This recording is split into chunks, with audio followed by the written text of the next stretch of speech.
Testing, testing. Testing.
Yep.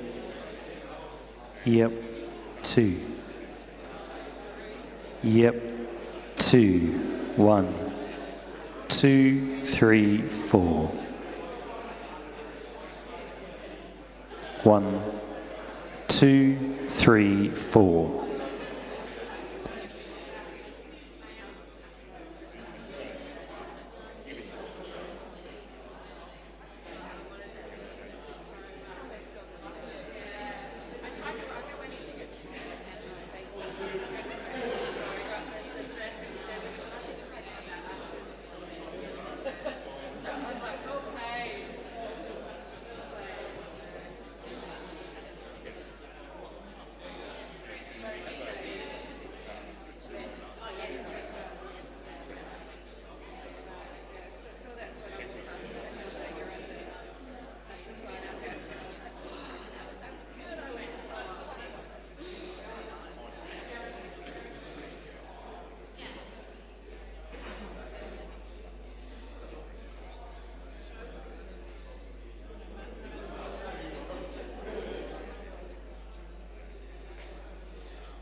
morning, colleagues. Can I ask you to take your seats, please, and we can make a start?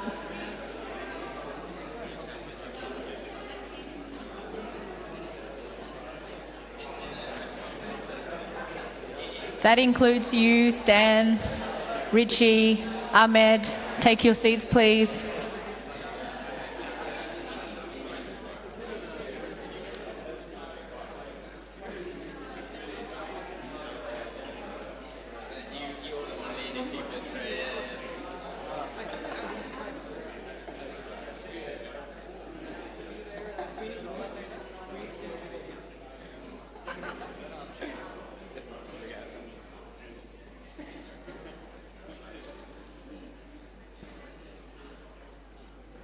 Thank you very much, and a very warm good morning to you from Cairns, and a good morning or good evening or good afternoon to any of our virtual participants who might also be joining. Once again, my name is Fiona Gilbert, and it's a pleasure to have you back for day 2 of our Standing Committee on Financing for Nature-Based Solutions Forum. Before we kick off, I would like to again acknowledge the traditional owners of the land on which we are meeting today and pay my respects to the elders past, present and emerging. And I'd like to extend that respect again to any First Nations peoples here with us today and also online. We have the great pleasure of having Professor Henrietta Marie, AM, with us today. Henrietta is an environmental law professor. She is a very passionate campaigner for cultural rights of Indigenous peoples, both here in Australia and internationally. She's probably a familiar face to many of you here. She was a senior fellow at the United Nations University, and she also served 6 years on the CBD board from 1997 to 2003. In 2018, Henrietta was named as one of the Queensland Greats by the Queensland Premier Anastasia Palaszczuk in recognition of outstanding dedication and contribution to strengthening and shaping the community in Queensland.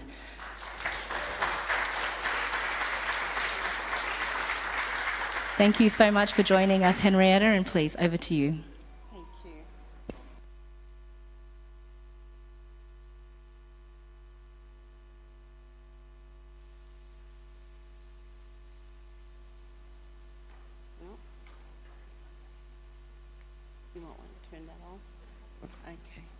Thank you. That's what happens when you rely on technology so much. Well, good morning, everyone. I'll start this with that we are on the ancestral land of the Giima Yidinji people, my people. I am a Yidinji woman from this country, and my connection goes through my father, Quibilam, Hendrik 4 Mile, my grandfather, Ngayi Quibilam, 10th 4 Mile, my great-grandfather, Yini, a great Nullan and a great warrior, and a leader of his people, and my great-great-grandfathers, Juriju and Mandajupa. This is the lineage I come down, and this is the lineage that connects me to Gimoy, as we know it. So maybe when you leave here, you will go away calling Cairns Gimoy, because that is the traditional name for this area. We had only been colonised 146 years ago, so we're a very young city in this region due to that. And I do want to start this session by acknowledging that here we are now talking about climate change, and we're talking about the involvement of Indigenous people, and there's a major focus on the nature-based solution. You're surrounded by many of the landscape and the hills, but I want to point to one which I do know that Guju mentioned yesterday, Bundamunda Gunji, which is a White Peak Mountain to the west of us, southwest of us, from here. It is that mountain that holds the stories of the history of the formation of the Great Barrier Reef over 10,000 years ago.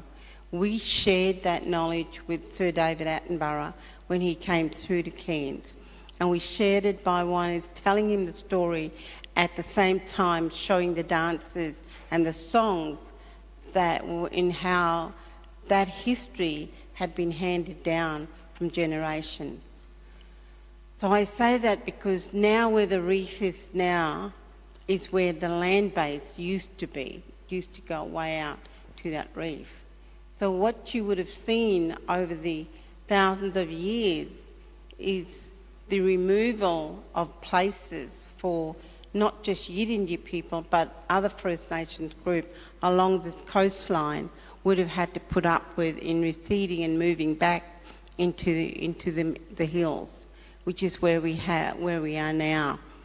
And that just shows what we've lost over 10,000 years ago in terms of our land base that we had.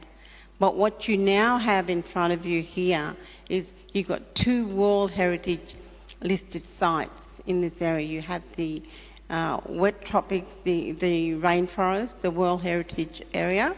The wet tropics area goes from Cardbolt through to Cooktown. It's about 900,000 hectares of rainforest that's left in this part of the country, or in this part of Australia. You have small pockets of rainforest in the southern areas of Queensland, but you also have some rainforest pockets in Tasmania, but very small pockets. This is the largest pocket of rainforest that we have in North Queensland. And then you have the Great Barrier Reef, Birrumbija, and it is, again, a World Heritage listed. But what we are seeing, because of the, again, development that's been happening on land, on country in this area, the flow off into the reef have also been damaging the reef. So what we are seeing over the past few years since I've been home is we're seeing a reduction of, again, particular plant species that grows in our region. And you talk to people from the Kukajunkan groups or the Kukayalanji groups, and they will tell you about the losses they are seeing in the wet tropics rainforest region. They have for many years have been asking for the support, and this is all about nature-based solution. Yet about 20, 30, 40 years ago, these people have been watching the changes of what's going on in the rainforest region. We have been seeing, again, the changes in the species that we get along the coastline. Because I remember as a young child walking and picking up particular shells that we used to eat, and you don't see them anymore.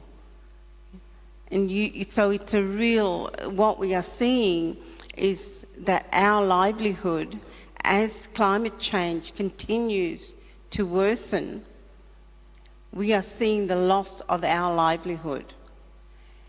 Now, there's a lot of focus and support going to developing countries, and I support that totally.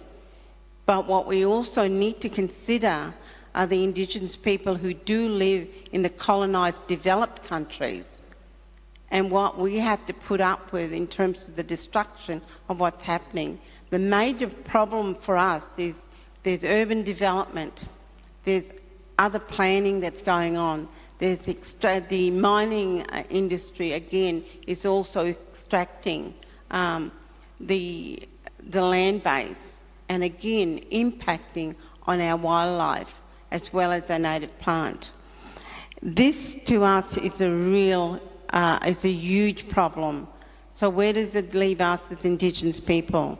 As we all know, the knowledge, innovations and practices of Indigenous peoples is the foundation of much of the world's modern science, and continue to provide a significant and valuable source of inputs. So what are we doing about this?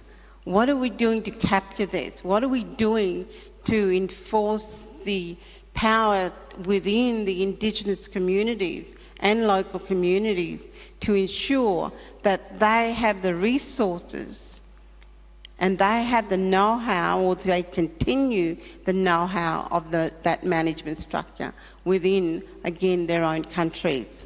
And this is something that we need to delve quickly with. And what we're also seeing is the gap in human development and the economic opportunities for Indigenous people. The education systems do not respect its value or undermine traditional cultures. And this is a major problem, again, within our education system, but it is also a problem with the various departments that has responsibility to ensuring that Indigenous people have a real say. When the Wet Tropics World Heritage Area was brought to North Queensland, there was a huge fight to ensure Indigenous involvement in the management of the rainforest region. I was part of that movement by then, at that time, and we pushed and ensured that within the state legislation that we needed, because we're looking here at two legislations which govern the management of the wet tropics, the state legislation and a federal legislation. While we argued with the state government, we could not get enough support to ensure that the legality of ensuring Indigenous involvement was also stated within legislation. It did come with the federal government in terms of the co-management of the wet tropics area. However, we have a long way to go. We have a long way to go in terms of ensuring, again, the financial support behind the Indigenous people. I want to now go to the fact that where we've had the large-scale extractive industry and infrastructure development on our land, which had created a major problem in how we move forward, I want to go to the WWF Living Planet Report 2014. The planet lost 52% of its biodiversity between 1970 and 2010. And in Latin America, biodiversity diminished by 83% during that same period. And just recently in Australia, we had the state of the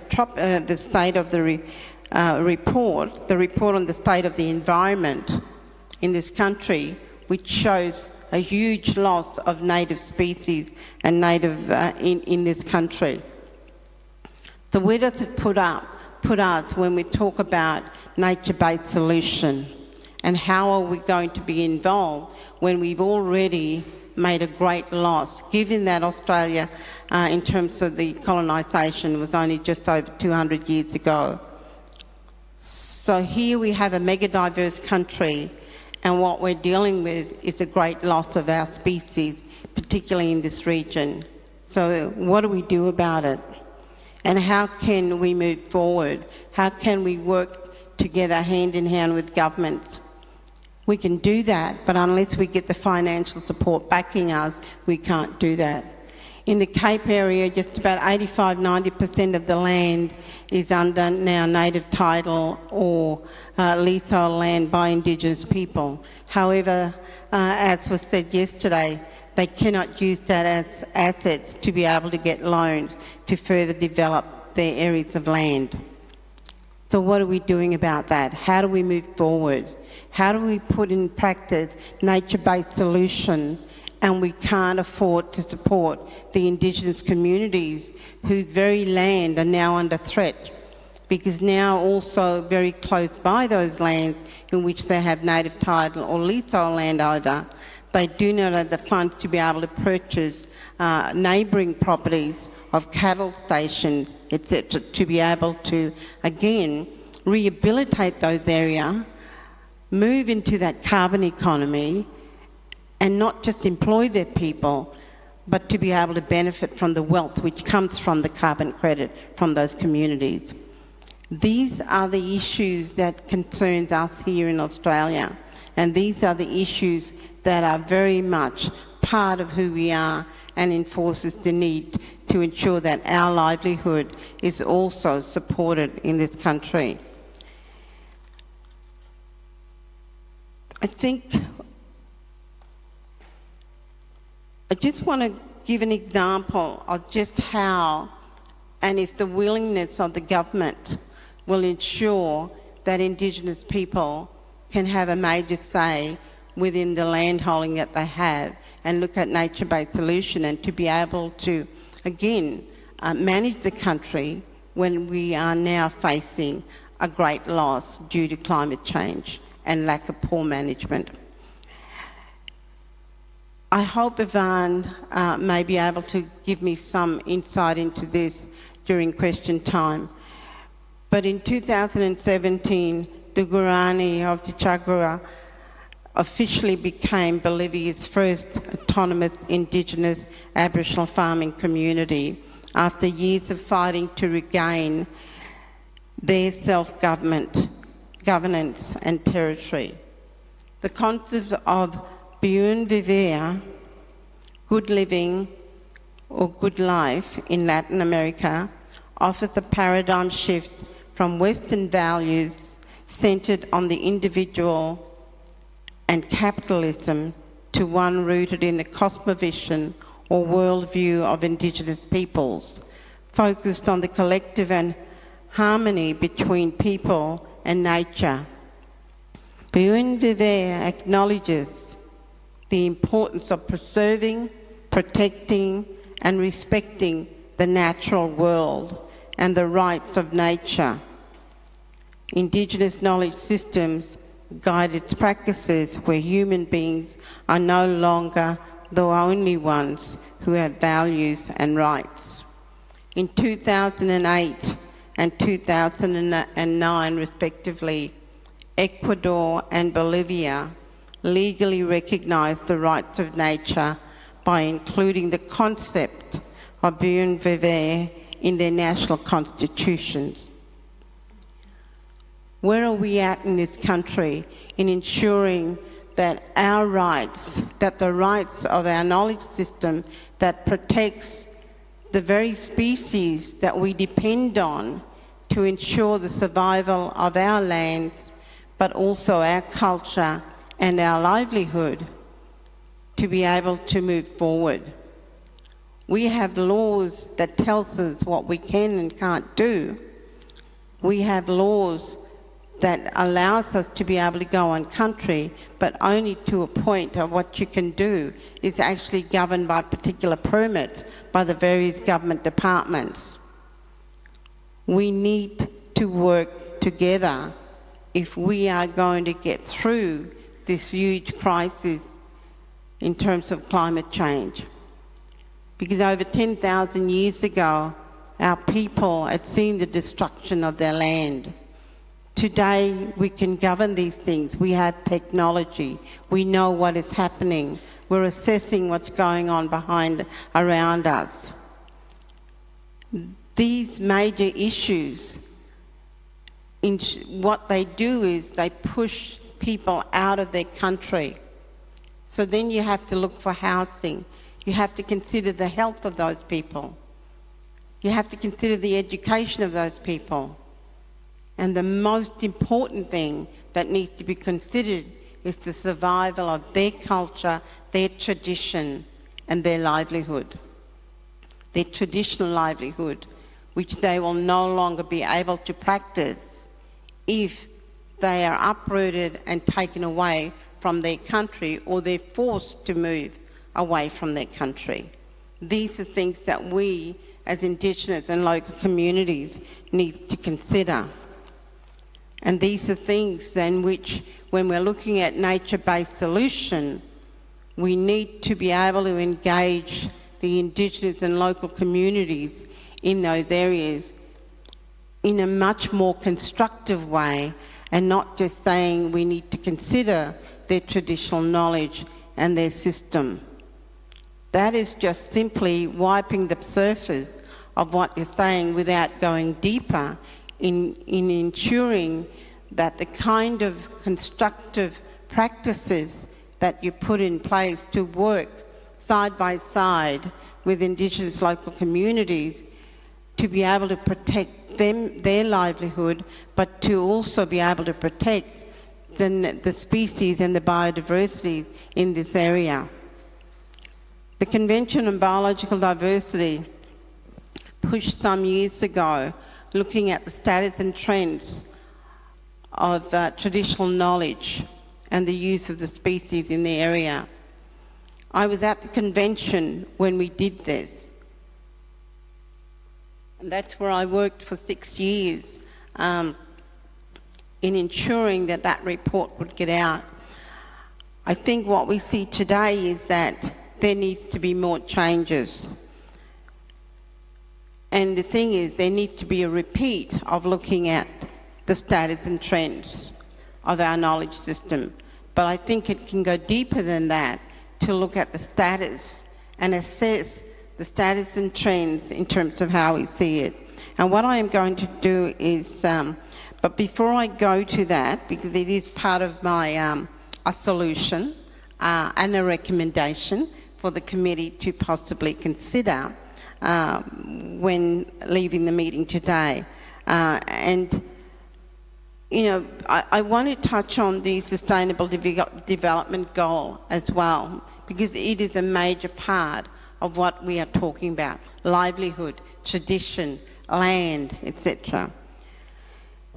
They also provide an opportunity for raising awareness in the use of traditional knowledge and integrating it into the development and the environmental strategies. Harnessing traditional knowledge practice is therefore an important piece of achieving Sustainable Development Goal 13 on climate action. The Sustainable Development Goal 14 on life below water, and the Sustainable Goal 15 on life on land.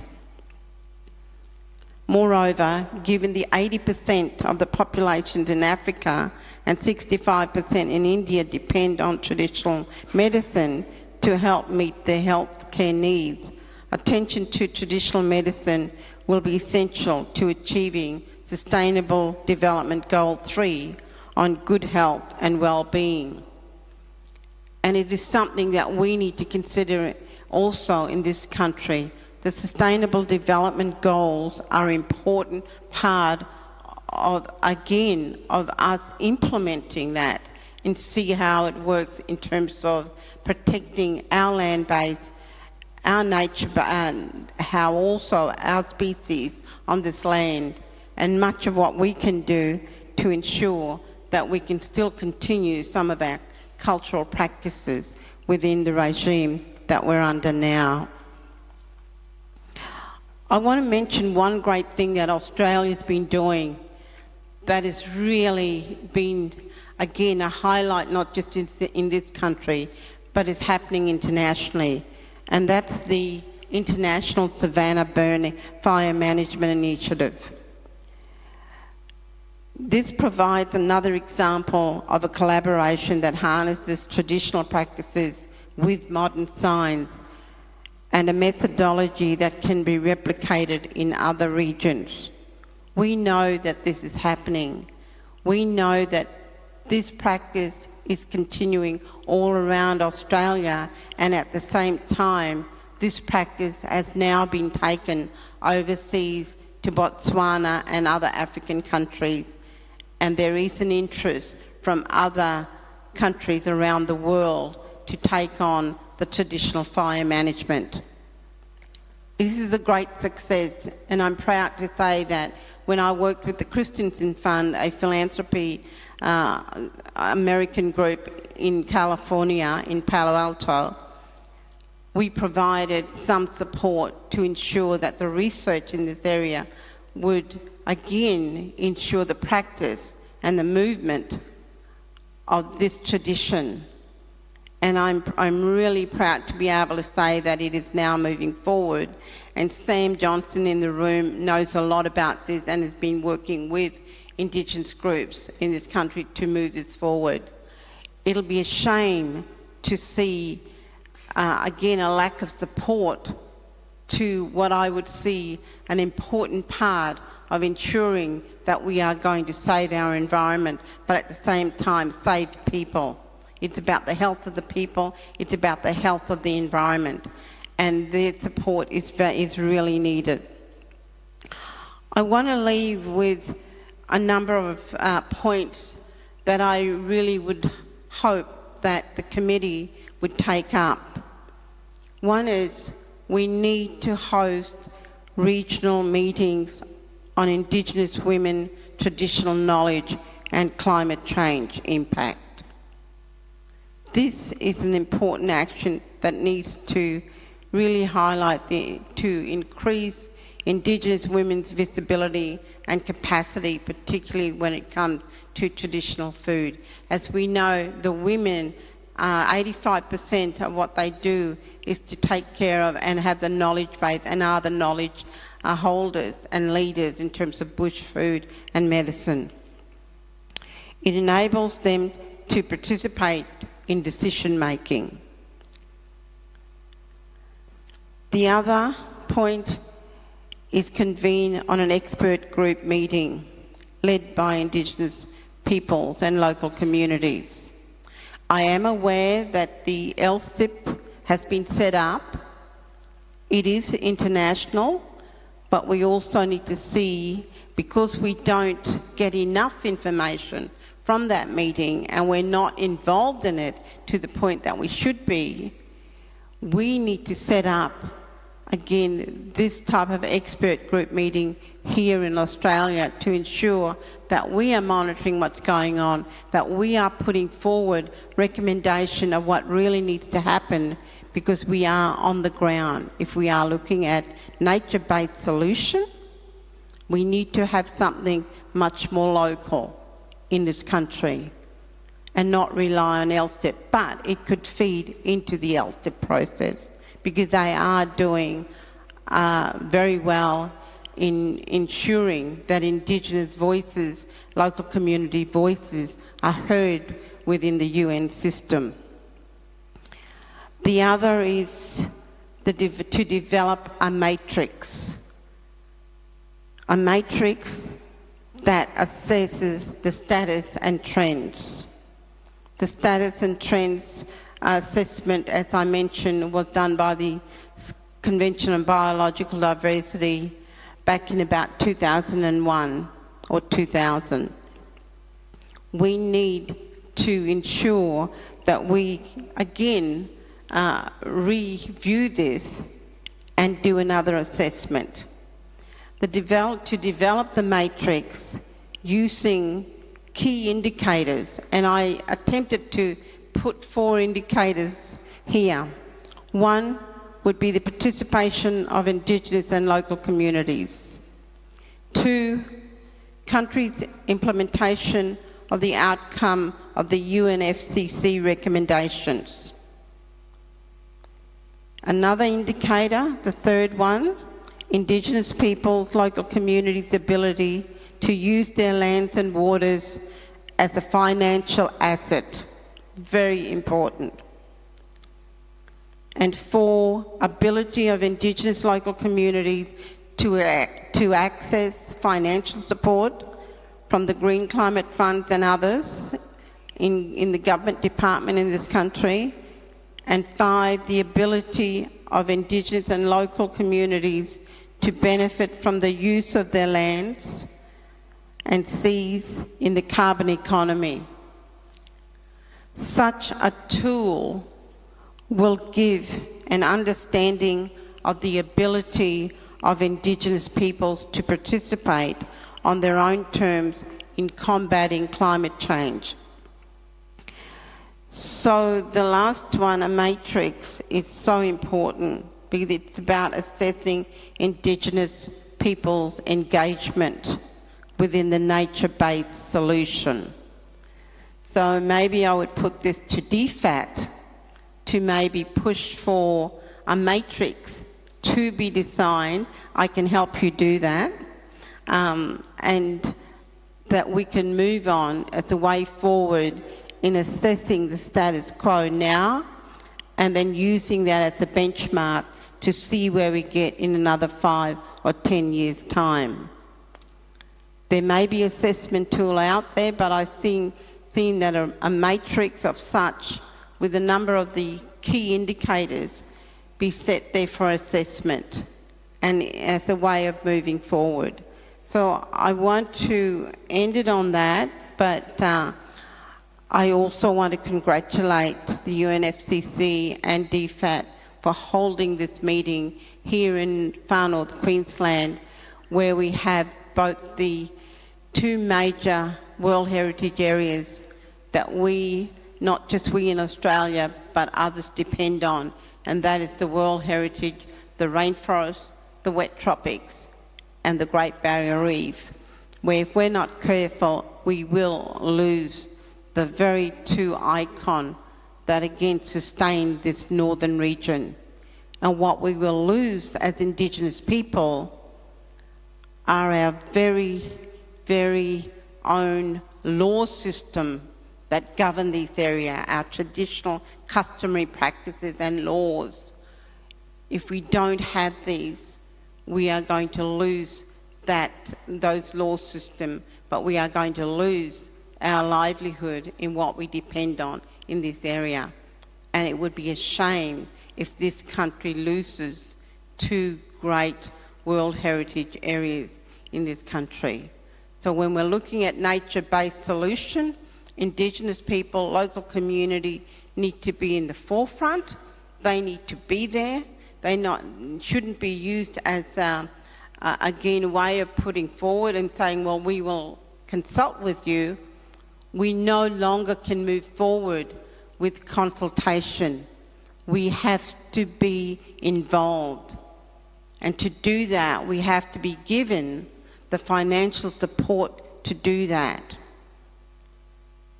And I'll leave you with that and say thank you very much.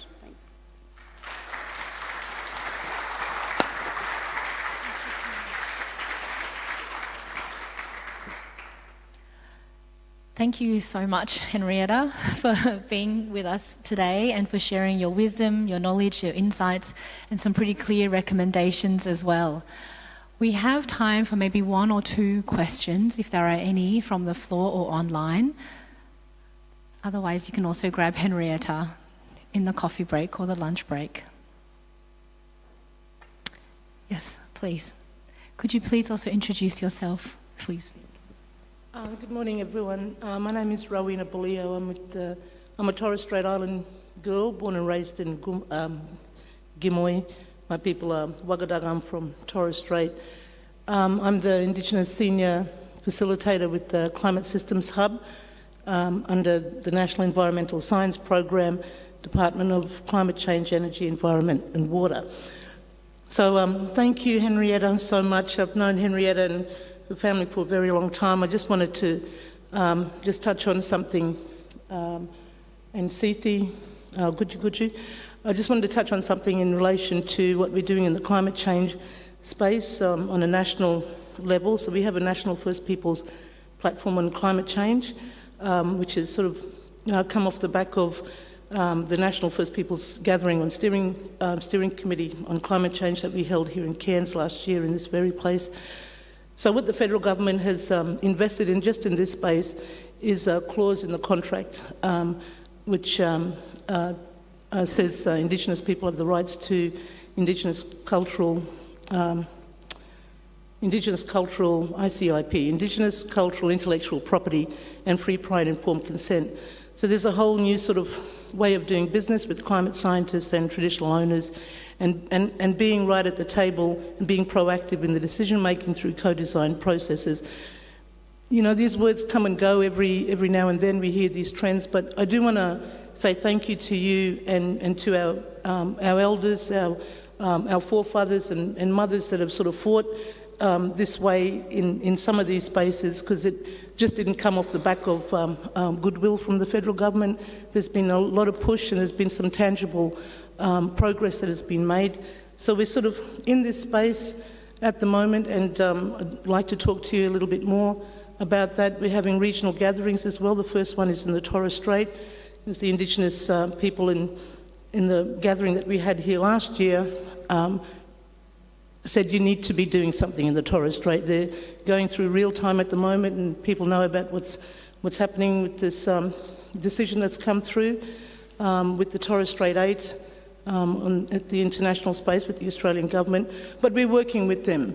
You know, we're working with our people, and it's a progressive. It's a lot of learning. We need a lot more capabilities around this, because you know, there aren't too many people who are seasoned in this area to do this business with our people. So we go through consent, you know, stages with them. The climate scientists also have a code of conduct consent that they have to abide by and sign, and we go through that with traditional owners. But I just wanted to sort of just flag that, not so much a question, but just sort of on the back of what Henrietta's presentation. Thank you.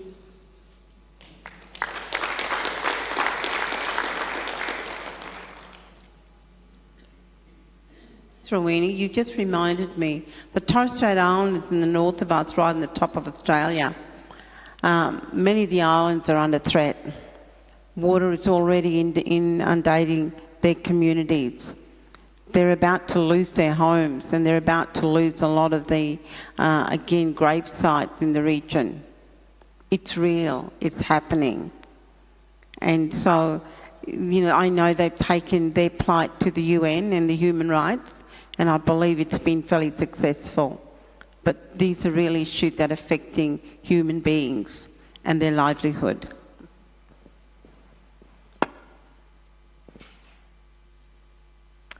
Please, could you?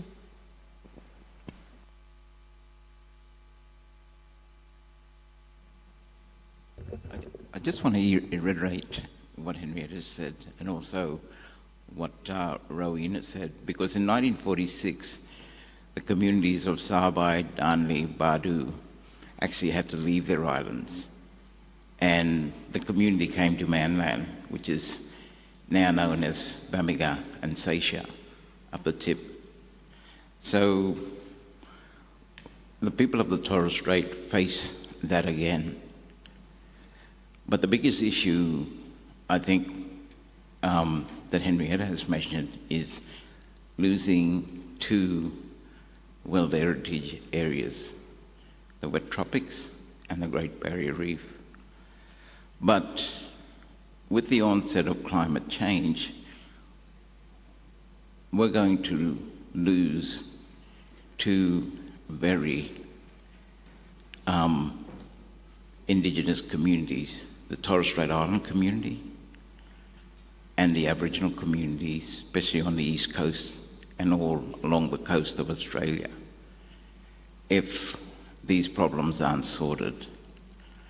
So we'll only be left, because every time we lose a story or a particular bird, animal species, that song can't be sung because they're gone. So I think we've got to be mindful when communities ask for help in a way of monetary help to actually start to ease the burden. And I think we're not just losing two World Heritage areas, we're losing, you know, the oldest culture in the world, or we're in the process of that.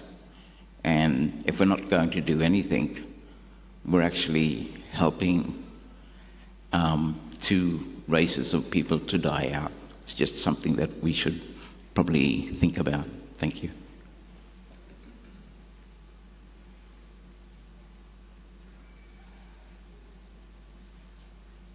Thank you very much for that very poignant reminder, Guju.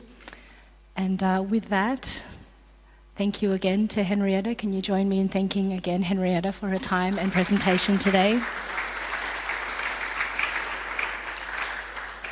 Colleagues, we will move straight into our panel discussion, which will be chaired by my colleague, Abdel from Saudi Arabia. Can I invite the panelists and Abdel to come onto the stage, please? Thank you again.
Hello?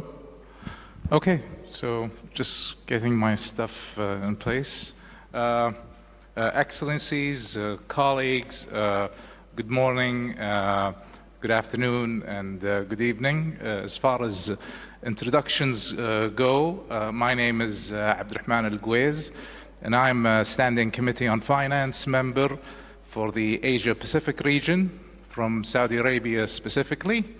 And at the outset, I would be remiss if I didn't pay my respects to the traditional owners of the land, past, present, and future generations.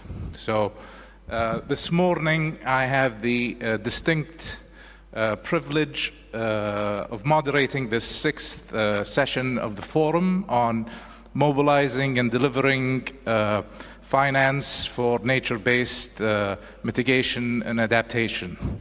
So in this session, we will delve into the ways and means of scaling up finance for nature-based solutions in developing countries.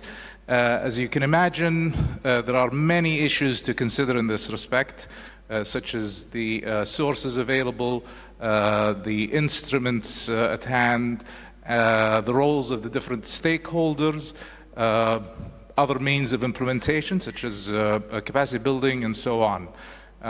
Fortunately, I have with me up here an august panel of international experts to shed light on these issues. So without further ado, please allow me to introduce our distinguished panel. With us is Mr.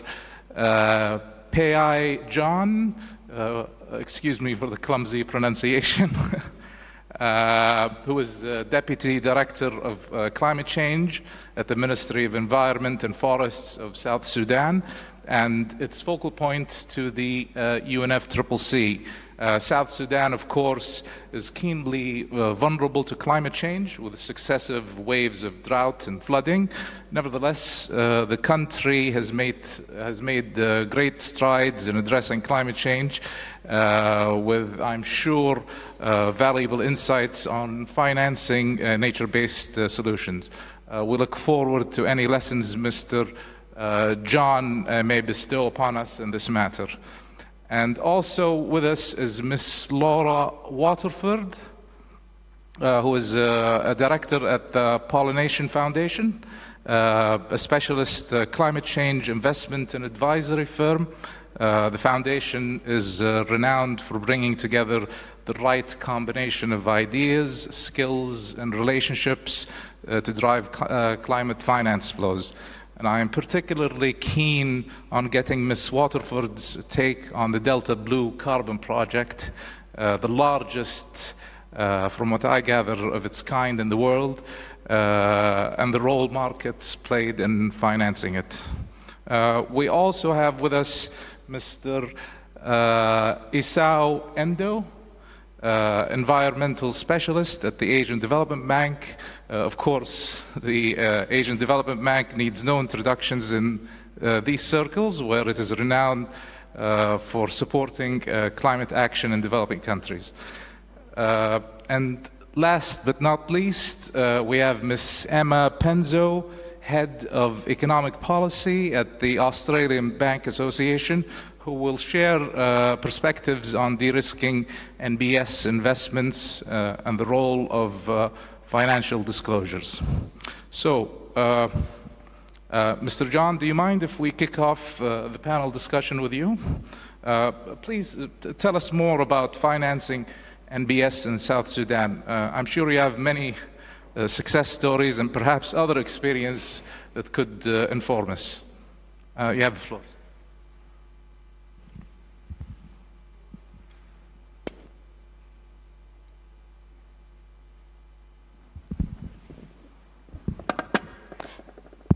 Yeah, thank you so much, moderator. And first of all, I would like to say good morning to all.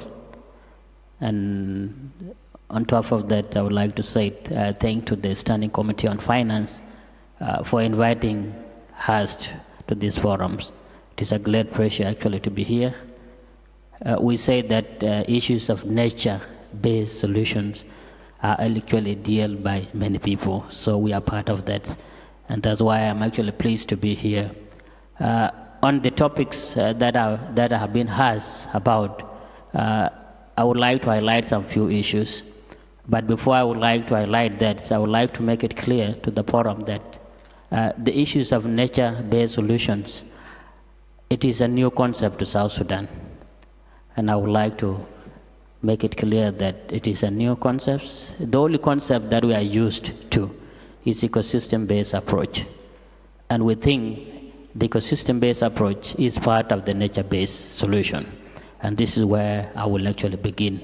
I have been actually asked to look at the consequences and successes that have actually been used within the countries, whether we're having some successes regarding to the nature-based solutions.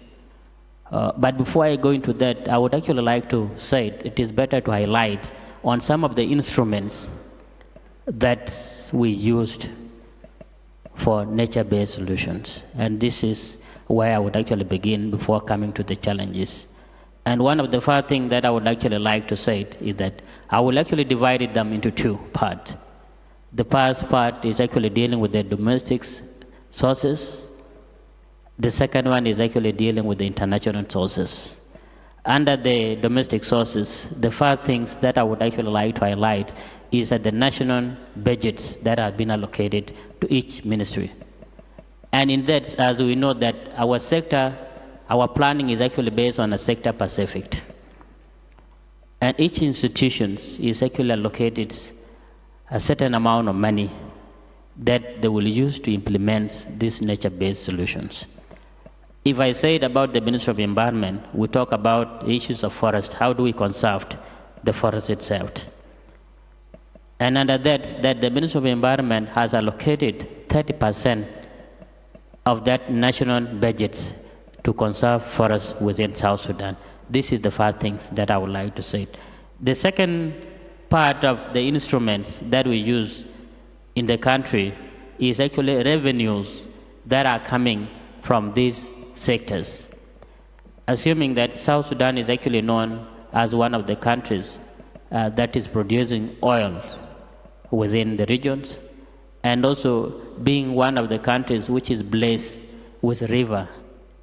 And when I talk about river, there's a lot of fish that we get from there. So the revenues that are coming from these sectors are actually used to conserve the natural resources or the nature that we have in the country. And this is where the government is actually making that investment. The other one also that I would actually like to highlight is looking at the user fee that is being generated through nature. One example is once you go to a park, you pay.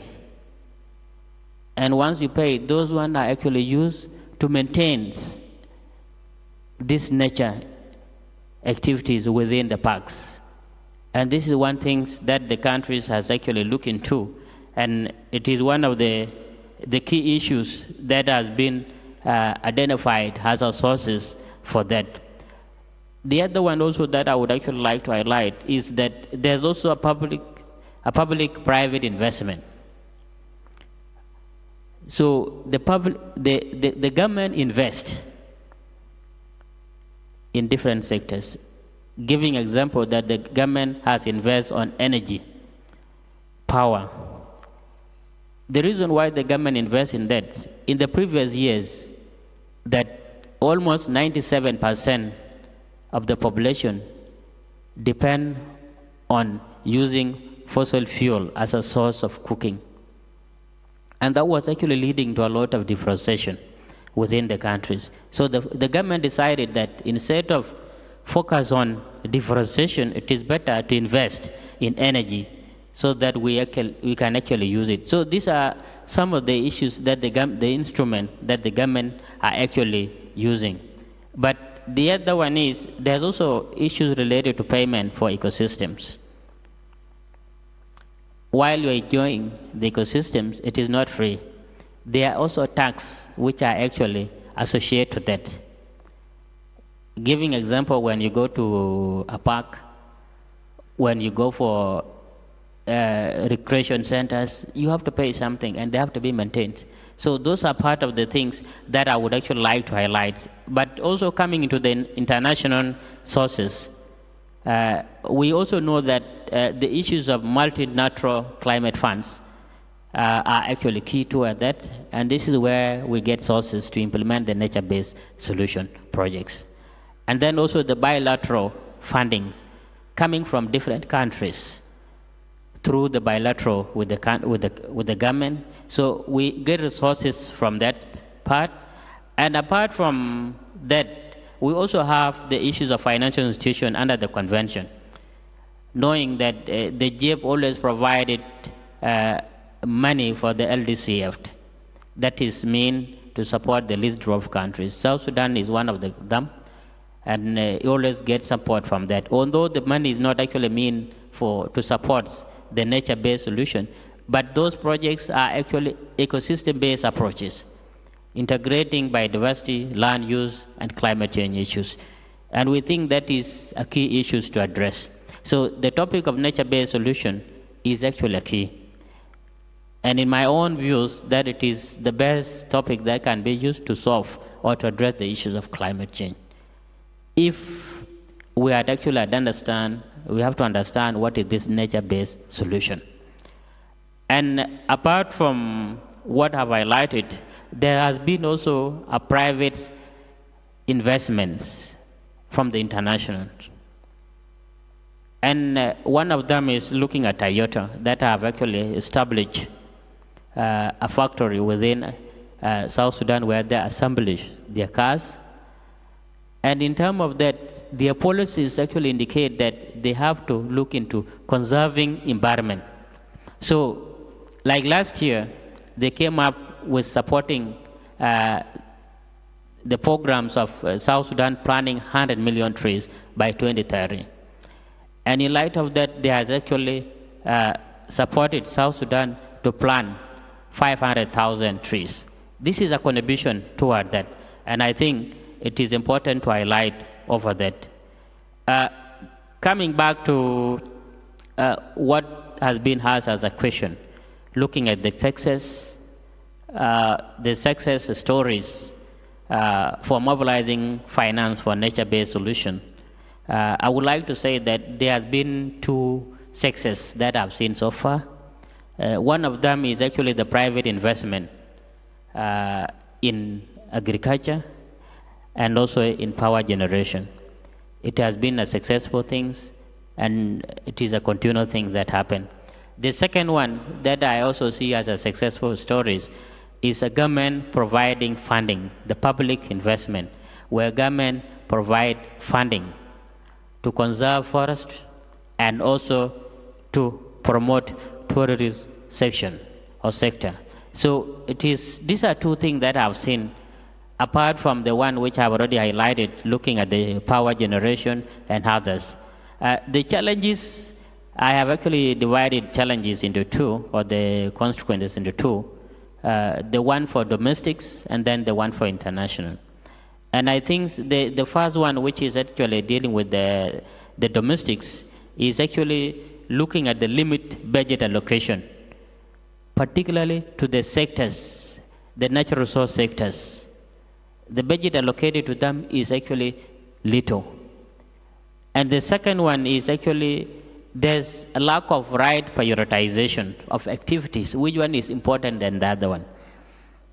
This is the second one that I've seen. The constraints from international, one is access to climate finance. We all know this is one of the great challenges. The second challenge is dealing with the time frame, whereby a project has been allocated that these projects has to be implemented within 5 years. But you find it within the 5 years that the project was supposed to be implemented, it is still under the process of being approved. And at the end, the scenario keep on changing.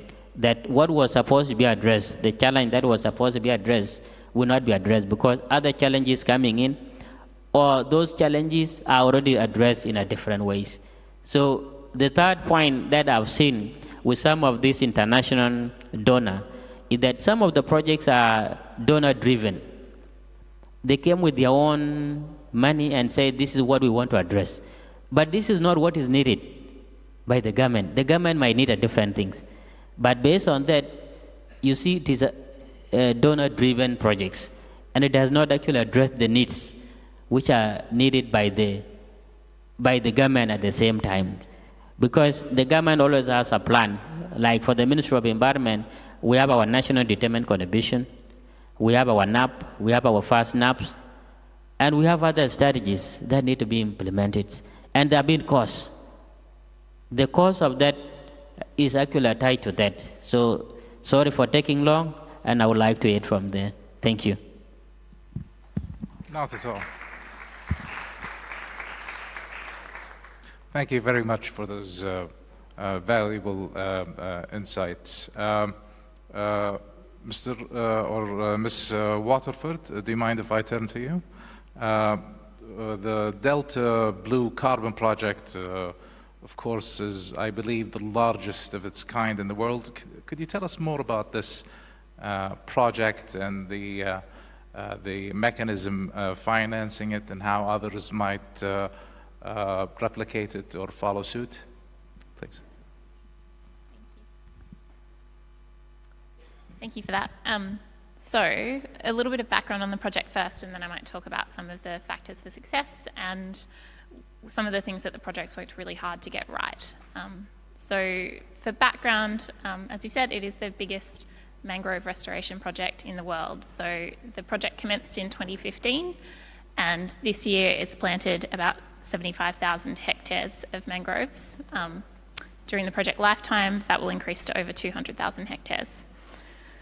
So this year, we're expecting the first issuance of carbon credits from the project, and that tranche will be about 30 million verified carbon units issued under the Verra standard, and that's slightly less than a quarter of the credits that are expected over the project lifetime. So it's a pretty immense undertaking and an immense project with huge mitigation benefits. I think there's some really interesting things about the project in terms of the methodology that it's using. So this is the first time a tidal wetlands methodology has taken into consideration sea level rise. So the calculations are adjusted to account for some of the impacts on climate change from a sequestration perspective, which is pretty leading. And in terms of the offtakes from the project, I think it's really interesting that we, Pollination, who have an equity stake in the project but have also been the strategic carbon markets and legal advisors for the project, helped to coordinate long-term offtake agreements for the project over the course of last year, and I think that's the piece that's really of interest.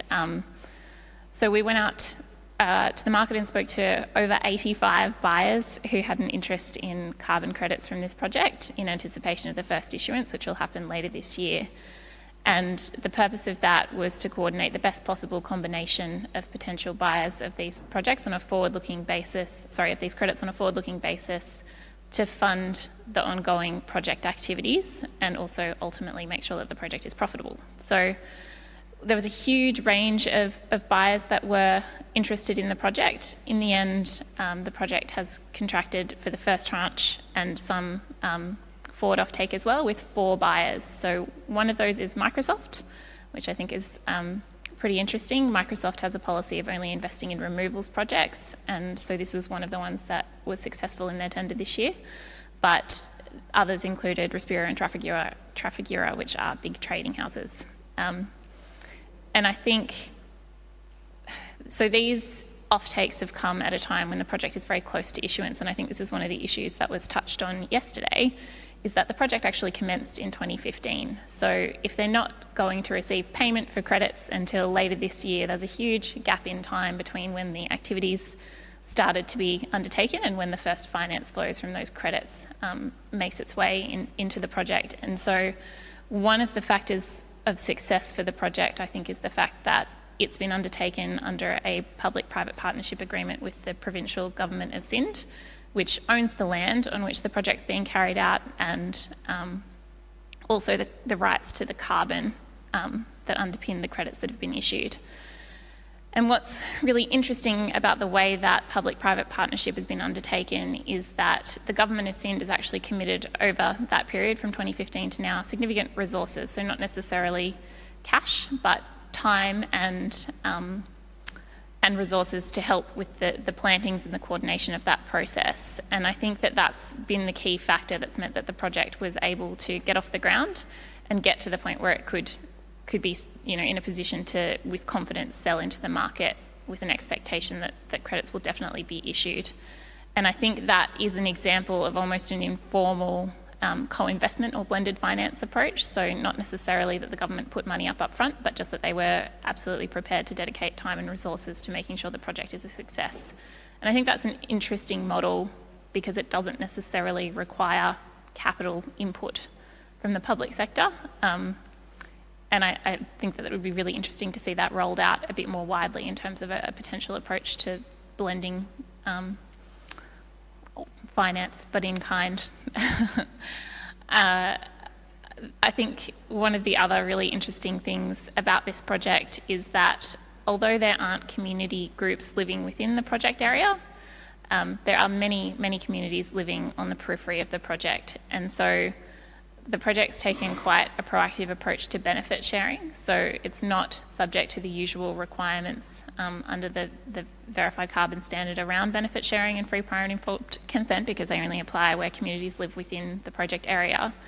But in order to make sure that benefits go back to the community, the project's done two things. So in terms of how the plantings have been carried out, they've been carried out by community groups under coordination from the project proponent and the government of Sindh, and so they've been paid wages effectively to help with the project implementation, and it's created hundreds of jobs in the region.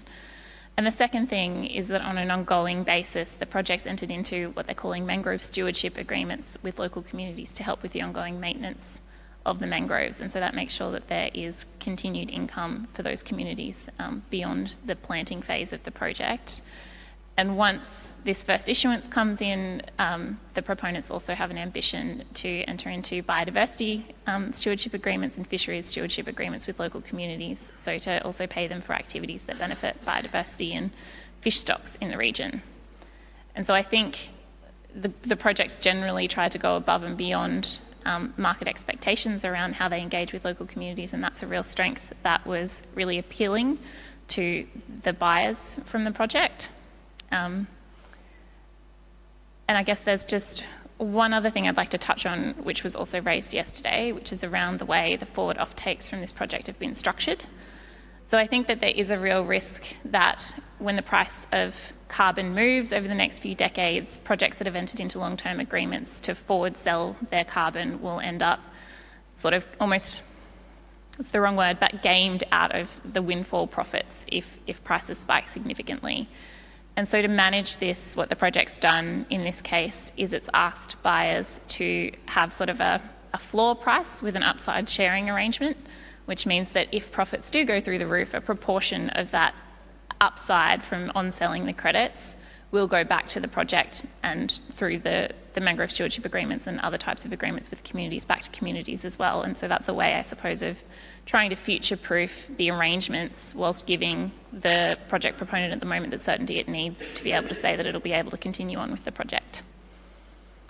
I think that that's probably enough background, but very happy to go into more detail.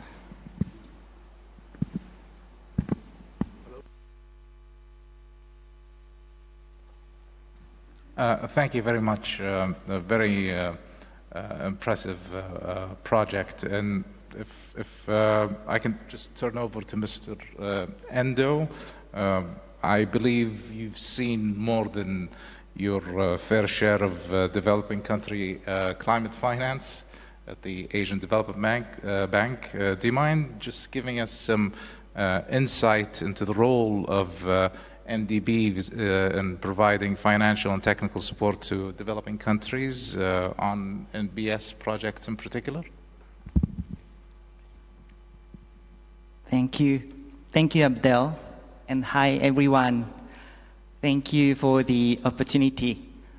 Following our Strategy 2030, ADB has been promoting nature-based solutions as one of the innovative approaches to ensuring environmental sustainability in Asia and the Pacific. A joint statement made at COP26 by ADB and other leading multilateral development banks, including Islamic Development Bank, also affirms our commitment to mainstreaming nature into our operations. To finance NBS, there is a wide range of instruments that could include bonds, loans, credit lines, and microcredits.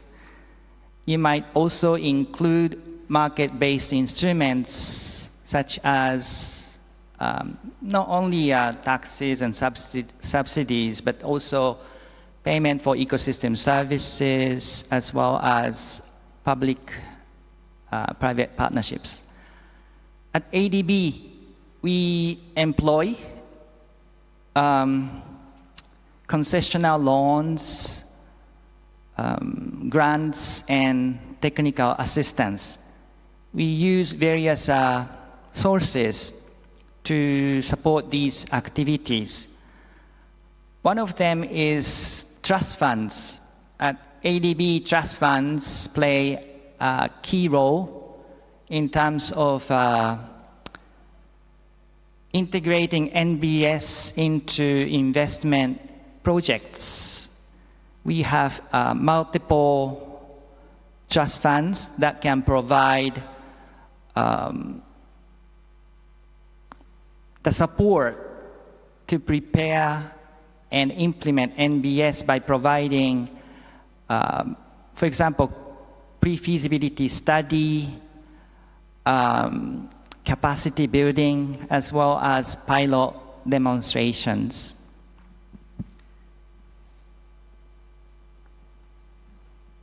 We are talking about finance, but I would like to talk about a little more than finance, because we understand that finance is one of the most important enabling conditions. However, finance cannot solely address all the challenges that we face. For example, we still have a gap in terms of knowledge and capacity. We need to strengthen our knowledge and capacity for example, better designing NBS. We need to strengthen our knowledge about uncertainties associated with NBS. We also need to strengthen our knowledge about quantifying the benefits and co-benefits from implementing NBS. Additionally, there is a lack of technically and financially feasible NBS options. So to address these challenges, there is a strong need for a holistic approach with a combination of knowledge and finance. We need to create compelling business cases based on proven science and technology. We also need to provide good practices and pilot demonstrations so that we can raise awareness among key stakeholders, including decision makers. We might also need to consider reforming existing policies and regulations, including the norms and specifications for NBS investments. We might also need to consider transforming existing investment portfolios. We understand that increasing finance is very important. However, it is also necessary to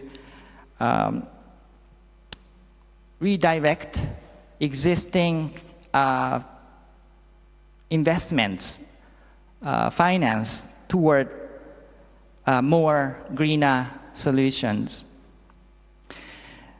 I think these activities can help in creating enabling conditions where the knowledge base is expanded, the capacity and skills is enhanced. Also, the finance for NBS would be increased. So against this backdrop, I'm pleased to inform you that ADB will launch a new initiative called the NBS program next year. Taking the science-based landscape approach, the program aims to offer best possible solutions based on a thorough examination of root causes. Targeting the promising sectors, including agriculture, transport, urban, and water, the program will support the preparation and execution of investment projects holistically through a series of activities, including project design clinic, the upstream policy support, the knowledge brokering, and the study tour. So for example, the project design clinic, or what we call the NBS clinic, we can provide technical advisory service to our clients, our developing member countries, so that we can jointly improve the project design with necessary NBS components. In summary, I would like to say that in close cooperation and consultation, and moreover, with our clients and development partners like you, ADB would like to continue to support our developing member countries with by taking a holistic approach through combining knowledge and finance so that we can fully mainstream NBS into our investments. Thank you.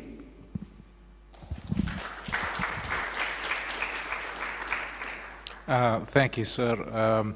I couldn't agree more. What's required are holistic approaches, and especially that finance isn't the end-all, be-all. It's a means for an end, which is addressing climate change. Thank you very much. If we could move to Ms. Penzo. Do you mind just telling us more about the task force on nature-related financial disclosures and its contribution to scaling up investments in NBS, any hurdles that stand in the way for kind of more general or global disclosure framework? This one works. Thank you. Thank you.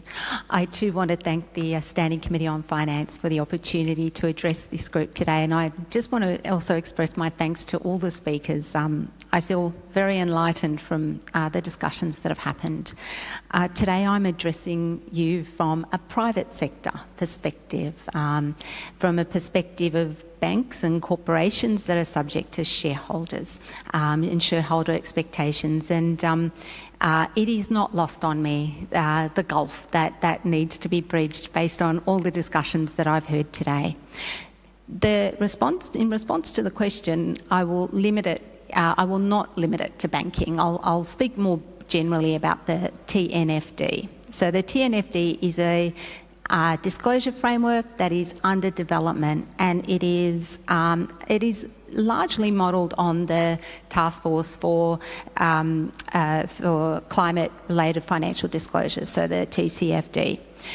The theory of disclosure is, or the impact of disclosure is largely based on the theory of change. And the theory of change broadly and crudely goes something like, if you report on something, then you shine a light on it. And if you shine a light on it and people can see a problem, then they'll start to ask questions, and then those questions will then lead to change. And so that is the significance of the TNFD. I've been asked to think about the hurdles in terms of making this a globally agreed disclosure framework. And please by no means read into this that I'm saying it's impossible. I really just want to shine a light on some of the hurdles so that everyone has an understanding of some of the challenges that we will be facing. So the first is the implementation of international standards into a national context, into a national legislated context that then feeds its way into corporate governance, is quite a complex process. At the banking sector, within the banking sector, we're actually very used to this. We have the Basel Committee that sets global standards for banking prudential practices. However, those standards need to be taken up by the national prudential regulator. In our case, that's APRA. And if APRA doesn't have the legislative mandate to take it up, then there might need to be some legislation that the national parliament needs to pass. And then once APRA takes it in, then it can be embedded into corporate practices. My PhD has looked at this. I've looked at the implementation of remuneration practices for banking executives. I looked at it from the inception of from the global financial crisis through to the Financial Stability Board, through to Basel, through to the Australian Parliament, through to APRA, through to banks' disclosures. In order to fully embed the compensation principles for sound compensation practices, fully embed them in Australia took 10 years. Now there was some movement around 7 years after the fact that the full implementation took 10 years. Now the TNFD and the TCFD are infinitely more complex to embed than executive remuneration practices. So that's the first point. And the second point is that the TNFD is an entity-level disclosure framework, and it doesn't actually take into account the bigger picture. So I'll have to exemplify this with a hypothetical. If you take an example of an Australian regional town where its economy is largely a whole lot of farms and maybe 2 or 3 extractive companies undertaking, say, coal seam gas extraction, and each of those might do their TNFD statements at some point in the future, and they will make an assessment of their biodiversity risks, and they will report on that, and they will shine a light on that based on the individual farm or the individual coal seam gas extractor. Then along comes another coal seam gas extracting company, and they're about to set up business, and then they do their assessment based on their plot. The only problem is that once this company is up and running, they have pushed the water resources of the region beyond the tipping point, and suddenly the water resources have depleted to a level below viability, and we're suddenly into crisis. So that's the challenge that the TNFD statements will give us. They give us an individual picture of an individual entity, commercial entity, but they don't necessarily peg back to the global.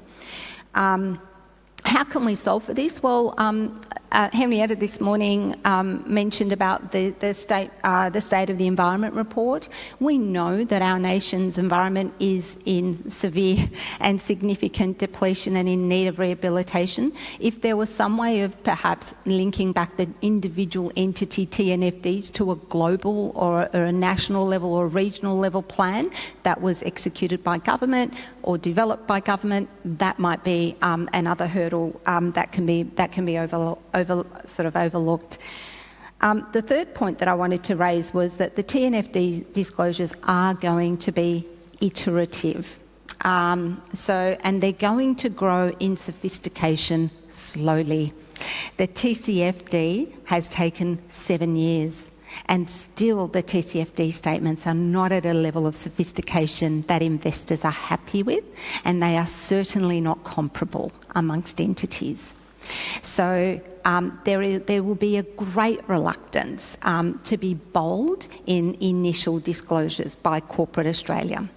And I'm sure other jurisdictions as well. And this is largely due to the securities legislation to which disclosing entities are subject.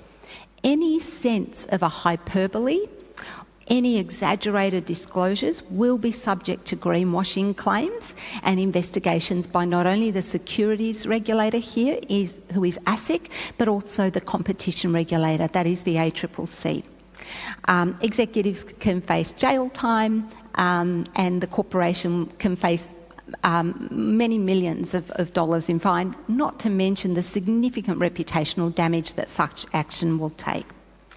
So I think what we'll see is that companies will be disclosing this information, but they will only do so if they can absolutely undertake due diligence and verify the information that they are publishing. Also in Australia, we have very significant, we're very cautious about making any forward-looking statements, which, looking at the mangrove example, there's forward-looking, 7 years worth of forward-looking statements would need to be considered there. And so any move to incorporate forward-looking disclosures into company financial accounts will also be treated with a great deal of caution. So we need to be careful about the pace at which the TNFD disclosures are then incorporated into the ISSB sustainability standards. The fourth and final hurdle is that the data isn't available yet in a standardised, accessible, repeatable, ongoing, verifiable form. And let me give you a real clear example from my local coffee place. It's called the White Horse Coffee. They buy their beans and they roast them locally, and then they sell to retail outlets like local supermarkets, or you can buy their coffee directly from one of their coffee shops. Now, where does White Horse Coffee get its data related to the biodiversity impacts of the coffee beans that they are importing? Where do they get that from to write it into their TNFD statements? What parameters do they report on for coffee bean importation? And what if they get their coffee beans not only from Brazil, but also from Indonesia and Ethiopia? How do those coffee bean plantations report their data to White Horse Coffee so that White Horse Coffee can put it into its TNFD statement? And then how does White Horse Coffee work out the transportation cost, transportation effects of those coffee beans as well, and incorporate them into their TNFD?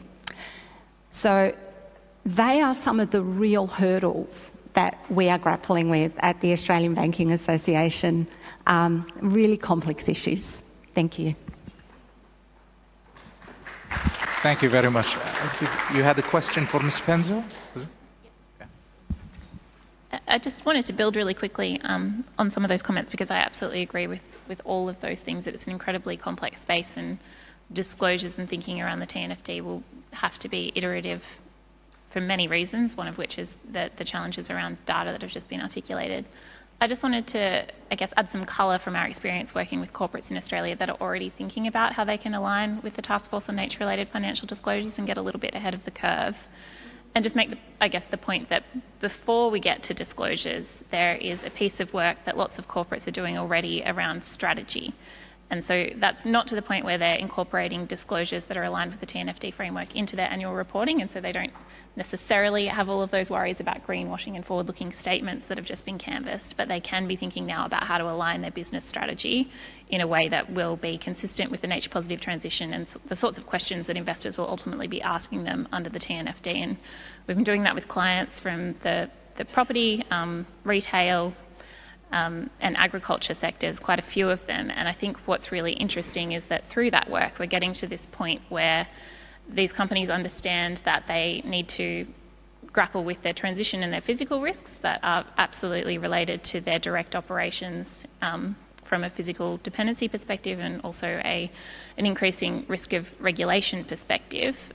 But in addition to that, they're starting to understand that they are part of a broader system that relies on a healthy state of natural capital. And so to the question of how the TNFD circles back to nature-based solutions and might encourage investment, I think what's really interesting is that some of these companies are now looking in a forward-looking and proactive way about setting up funds for investment in nature-based solutions to be able to say, when it comes time to disclose, that they are proactively investing in nature outside of their value chain in a way that will reduce their exposure to those systemic risks that the TNFD is asking them to look at and think about, in addition to their direct transition and physical risks.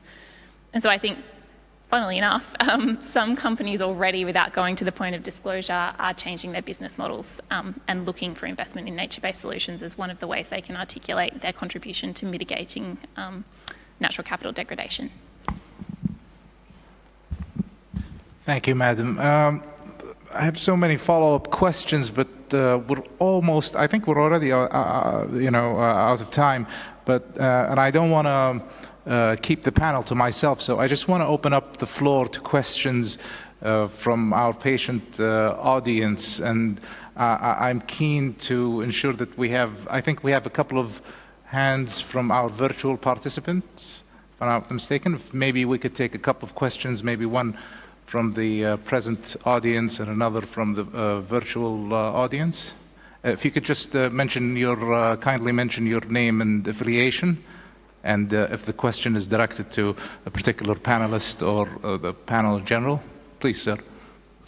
Thanks a lot, Chair, and thank you to the panel for really good insights. My name is Mikhail Robertson. I'm one of the lead negotiators for AOSIS on climate finance. I have a question to Emma.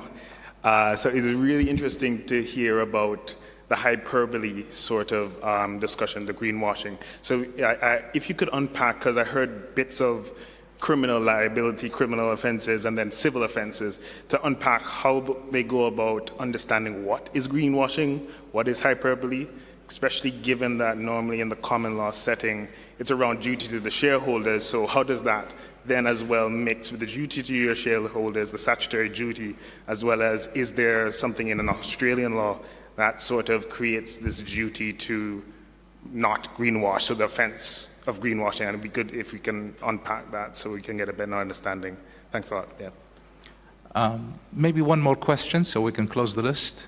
Do we have anybody virtually, or I can see a couple of, okay, please, Madam. Thank you for the opportunity. Thank you, Standing Committee on Finance and Australian Government to organize this wonderful conference. I'm Farhina from Bangladesh Government, working in the Ministry of Environment, Forest and Climate Change. So, my question or maybe observation to a Standing Committee as well as our member country, that is ADB, World Bank, whatever, that it is a kind of echo of Professor Henrietta. How do we see the context of the country with equity or in a flat prescription? Because if I talk about Bangladesh, it is a delta in the delta basin, and size is, in compared to Australia, Australia is 45 times bigger, and having 160 million population, and along with 1.5 million of Rohingya refugees. So, and with huge vulnerability in terms of climate change. And when we expect that we are receiving, we have a background of 200 years of British colonization and other colonization, and after independence, the country has been experiencing the military regime and all these things. And during after independence, we have been experimented with development partners and projects with agriculture, pesticides, lot of, sucking drinking water from the ground, and many things. So our resources are overexploited, and there is no such governance things as we expect. In this context, when the country is trying to save their people and overburdened with leveling, because we have, as Laura mentioned, that about the green project. For 5 years in our country, we have developed 61,000 hectares of green belt across the coastal belt to protect the country from the sea rise and on all the cyclones. So we have been doing this, but not in the name of nature-based solution. But it is not counted. So how do you see? And what is the equity? I think to consider the Green Climate Fund and other, our partner organization, that is ADB or World Bank, everybody should consider the specific context of the country so that country can feel that they are included, no one is leaving behind. Thank you. Thank you very much, Madam, for that. Equity is certainly an important principle. Sir, last question. Thank you. So I'm Dan and I work in climate finance within the UK. Very similar question to my colleague Mikai, actually, so just a quick addition, I think probably to Emma and Laura. So you spoke to some of the stress within financial institutions involved in TNFD, and I think we've seen related to legal risk and greenwashing, and I think we've heard some similar kind of feelings from the GFANS group. I'm wondering whether you sense that to make progress with these initiatives that they should, I guess, exercise some flexibility in the kind of stringency of their requirements, or should we keep that robustness but perhaps end up with a kind of smaller camp and a smaller group of institutions kind of within these kind of progressive initiatives? Thank you. That's the disclosures, the flexibility versus the more focused approach, right? Is that a question posed to a particular Ms. Penzo, I believe? Emma and Laura. Oh, okay. Thank you. Thank you. Okay, so do you mind, Ms. Penzo, I think the question was posed to you regarding the greenwashing. Please. Yeah, I mean, flexibility, if we want action on and disclosures to proliferate, we're going to need flexibility along the greenwashing sort of continuum. And we did ask for that in the Australian Banking Association submission to the ISSB as well. In respect to greenwashing, there's two types of litigation challenge. There's misleading and deceptive conduct, and there is corporate commitments and greenwashing. So that's where the misleading and deceptive conduct and those kind of criminal liabilities can potentially come in.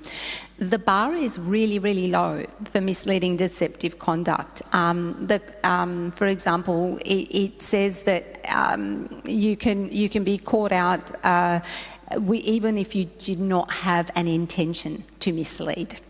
Now, in terms of some statistics, there has been over 134 different national courts and international adjudicatory bodies that have heard climate change related cases over the last couple of years. 1,466 of those have been in the USA. 573 of them have been in Australia. Australia is the second highest litigious jurisdiction in the world when it comes to climate litigation, and 291 of those cases are in the rest of the world. Now, our reluctance to make those disclosures comes from Laura spoke to some corporations that may or may not be banks, but from a banking perspective, these disclosures are absolutely complex to make. So let's take the average bank, might have millions and millions of customers and accounts. Your and my accounts, so everyday people, small, medium enterprises, large corporations, commercial enterprises, institutionals, trusts, joint ventures. Think of any legal structure, multiply it by millions, and that's what banks deal with every single day. On top of that, let's take the Whitehorse Coffee example. So let's say even Whitehorse was able to do its TNFD statement and work out its biodiversity strategy and risk and data. How does the bank get that data into its systems?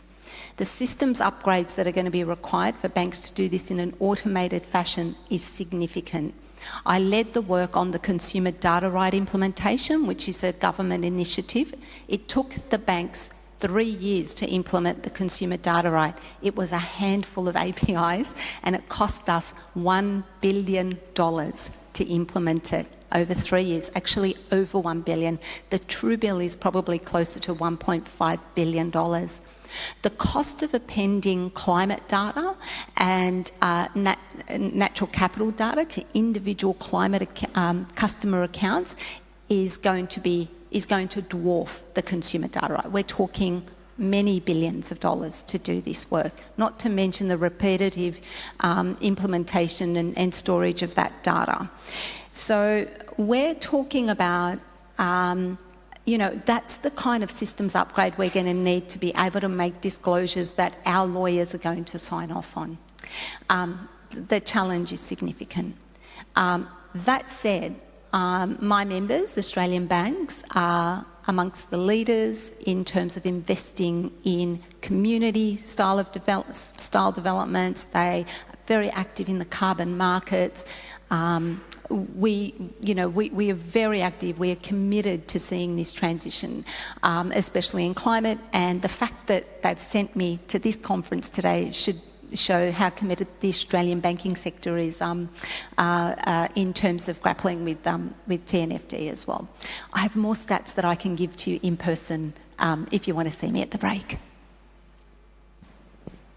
Thanks. I probably won't add to that too much. I think that was a really good canvassing of the technical difficulties in terms of getting robust disclosures in place.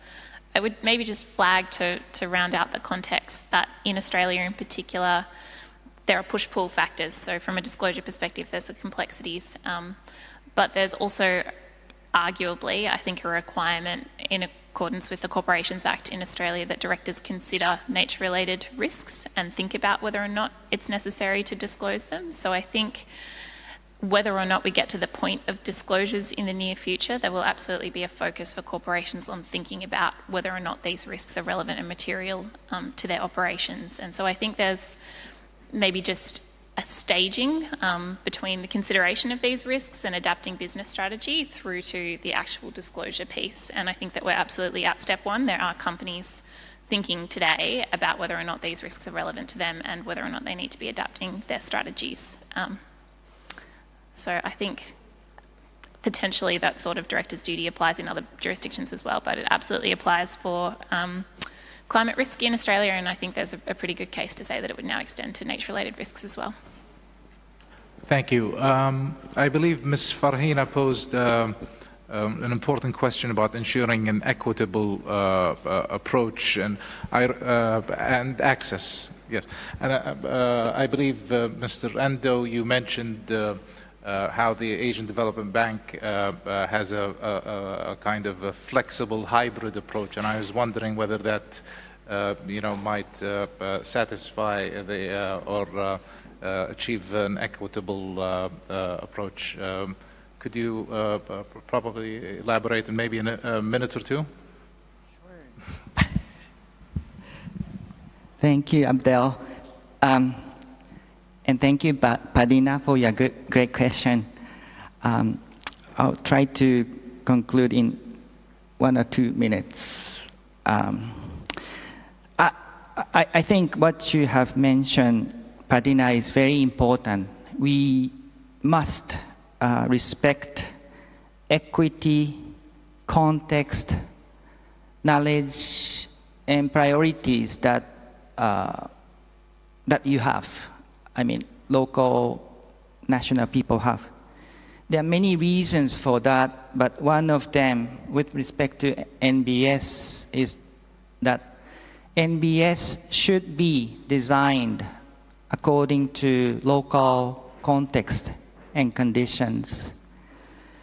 And we need to co-design NBS with local expertise, knowledge and experience. Otherwise, it's very difficult to make NBS successful based on our experience. Please allow me to just give you one example. in Bangladesh, we have supported the road projects. The issue was erosion. Roadside slope stabilization was an issue. We brought international consultants from Nepal and UK to help Bangladeshi experts. But we just didn't bring the experts' knowledge from outside. We just sort of combined international knowledge as well as local knowledge together to address this issue. So we employed not only local knowledge, but also materials that are available in Bangladesh for addressing this problem.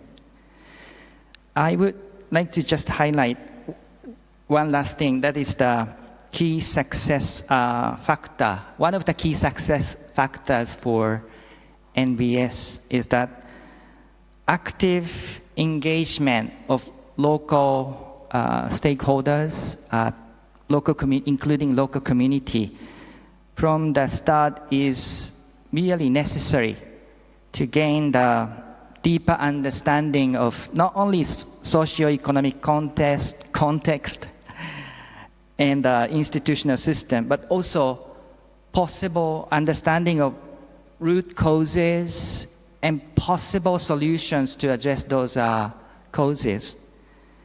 And this can be based on not only international, but also local knowledge and experiences. So that's one thing I would like to say. Another one, that's the last one I would like to say, is that NBS, based on our experience, NBS work really better with the community taking part in weighing trade-offs between different solutions, including nature-based and engineering-based solutions. And then if we can involve both international and local people to discuss how solutions can be integrated with development processes that can create a better solution that matches the needs and requirements from developing countries. Thank you. Thank you, sir. And I believe we're coming to the end of the panel. I'm afraid we're out of time. I can't thank my fellow panel members enough. I'm sure discussions will continue during the upcoming coffee break. And before I hand over to the Secretariat to make an announcement, if you don't mind just giving this fantastic panel a hand.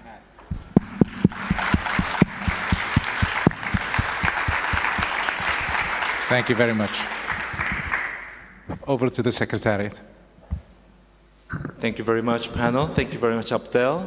So this is we'll have a coffee break from now until for 10 minutes, and get right back to the breakout discussions. Kathy, if you can please put up the different groups on the screen, please.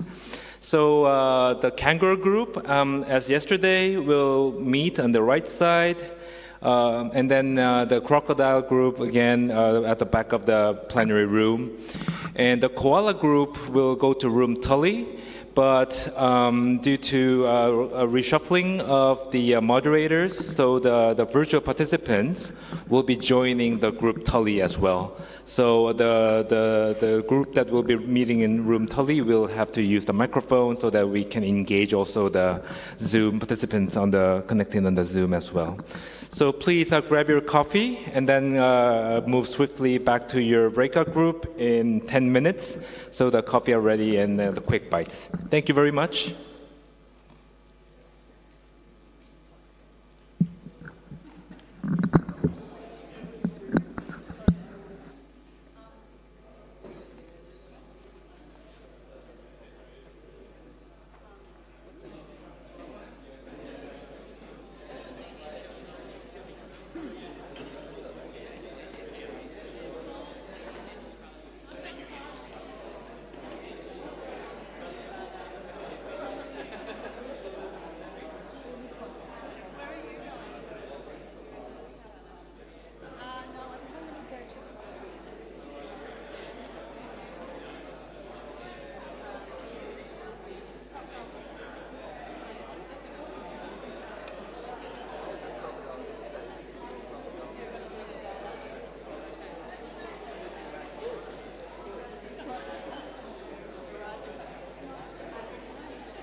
Testing.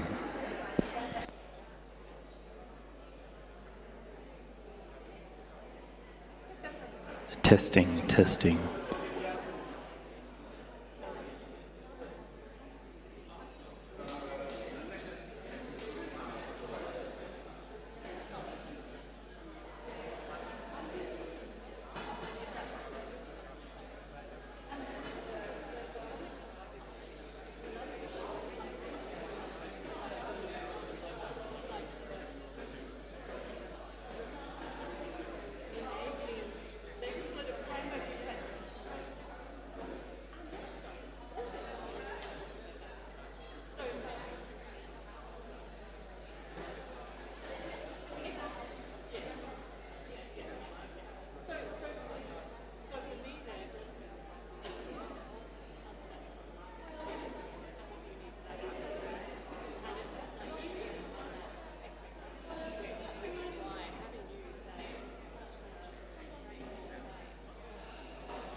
Dear delegates, please move to your breakout group. We will start shortly.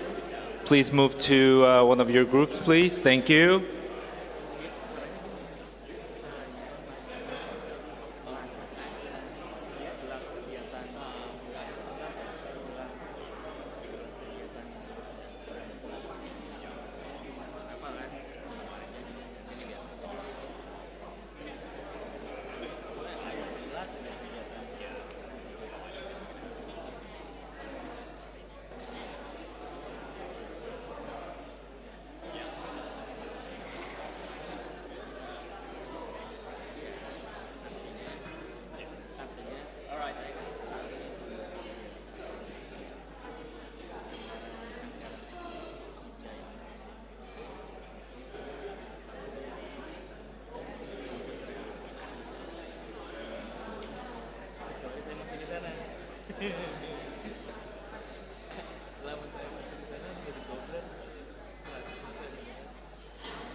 Great.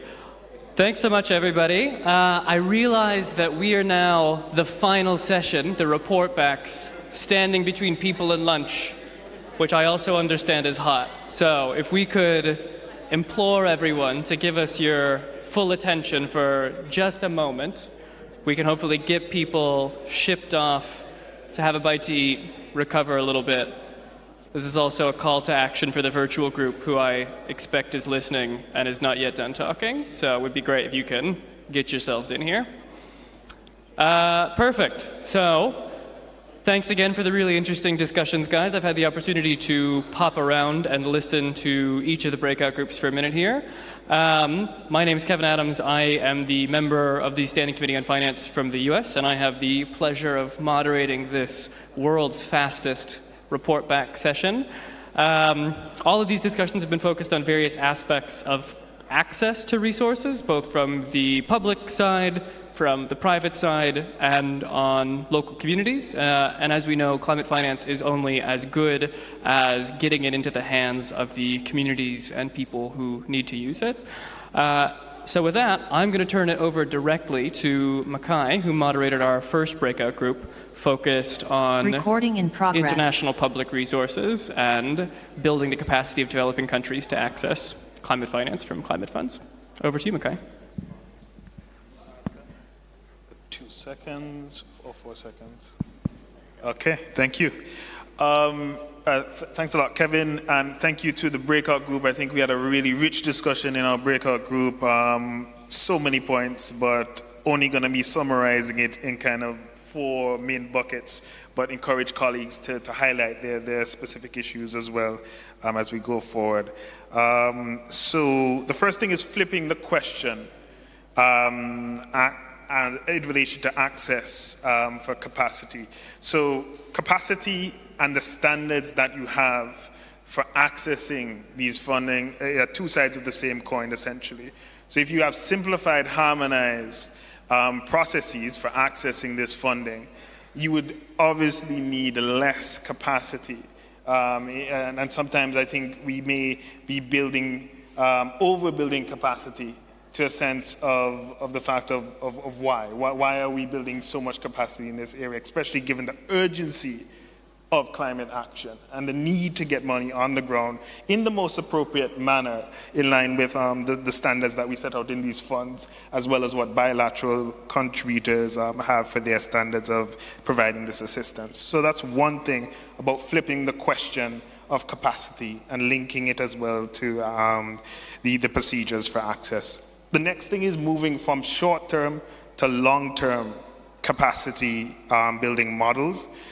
So we see a lot about the discussion of fly-in, fly-out model, and it's illogical. It's illogical in relation to if we want to build capacity for direct access and all of these different things. It obviously suffers when you have consultants who fly in, don't understand your context, come in, try to write these projects for you, and then basically, and I can attest it, they constantly would deviate you from your central work to try and give you that so that you can give that context to them so they can finalize this document for you to then, when you see the final product, then have to rewrite it because it's not in the way in which it contextualizes what you are facing on the ground. So it's quite crucial for us to think about looking at restructuring this fly-in, fly-out model for consultancies. I think the next thing as well is how do we coordinate capacity building? It was raised about with other ministries, especially ministries of finance, as well as ministries of environment, to ensure that the capacity is spread evenly across all of the different types of ministries or stakeholders that are needed in order to access, but as well implement the different, for example, nature-based solutions in this context. The next thing is on retention of staff who have the capacity. That's a huge issue. That's an issue that is not built into the structures of the projects or the programs that you have. So you then build this capacity, and then there's no predictable financing in which you can support the retention of that capacity once you have built it. So that's all in relation to the short-term, short to the long-term models of capacity building. That's under that cluster. The next cluster is South-South cooperation, and that approach of building capacity to understand developing country context, right? And I think it's very crucial to understand that with South-South cooperation, again, I think it's only the adaptation from my understanding that has this specific pot of money that looks at enabling South-South cooperation. And it's quite crucial to note that it's not out of the goodness of, your heart that a direct access developing country agency, we do try to do that, but there's cost attached to providing that sort of cooperation. And how do we go about making sure that all the funds and bilateral sources ensure that the cost for South-South cooperation is also built into these funds so that we can give this unique type of capacity building that you won't get from engaging with the international access entity. And the last point, because I see Kevin raising his mic to tell me to stop, and I'm stopping you from getting lunch, is readiness funding use.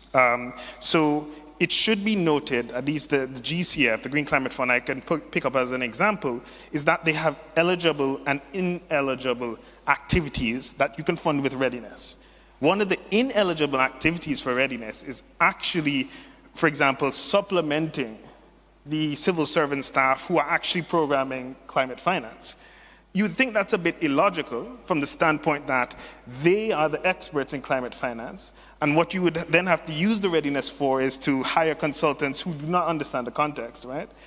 So it's quite crucial to fix and reform those issues within the readiness system, because you do want to encourage retaining the capacity within the government as opposed to hiring external consultants to then try to onboard them. And then after you've tried to onboard them, they leave because they're consultants and they're not fixed staff. And then we have this vicious cycle of brain drain and just leaving of this capacity in order for us to access finance. Thanks a lot, Kevin. Yep. Thanks so much, Makai. So, sounds like 4 really important points coming out of the international group. One is sort of asking the right questions. We're not only thinking about building capacity to access, but building the capacity of the institutions to actually work with developing countries, making sure that we're thinking in a long-term perspective, retaining the capacity. South-South cooperation, another really critical point, making sure that we're acquiring lessons and sharing information across actors who understand how this works on the ground, often a bit better, and then also making sure that, that we're really using the readiness programs in the most effective ways possible to help countries.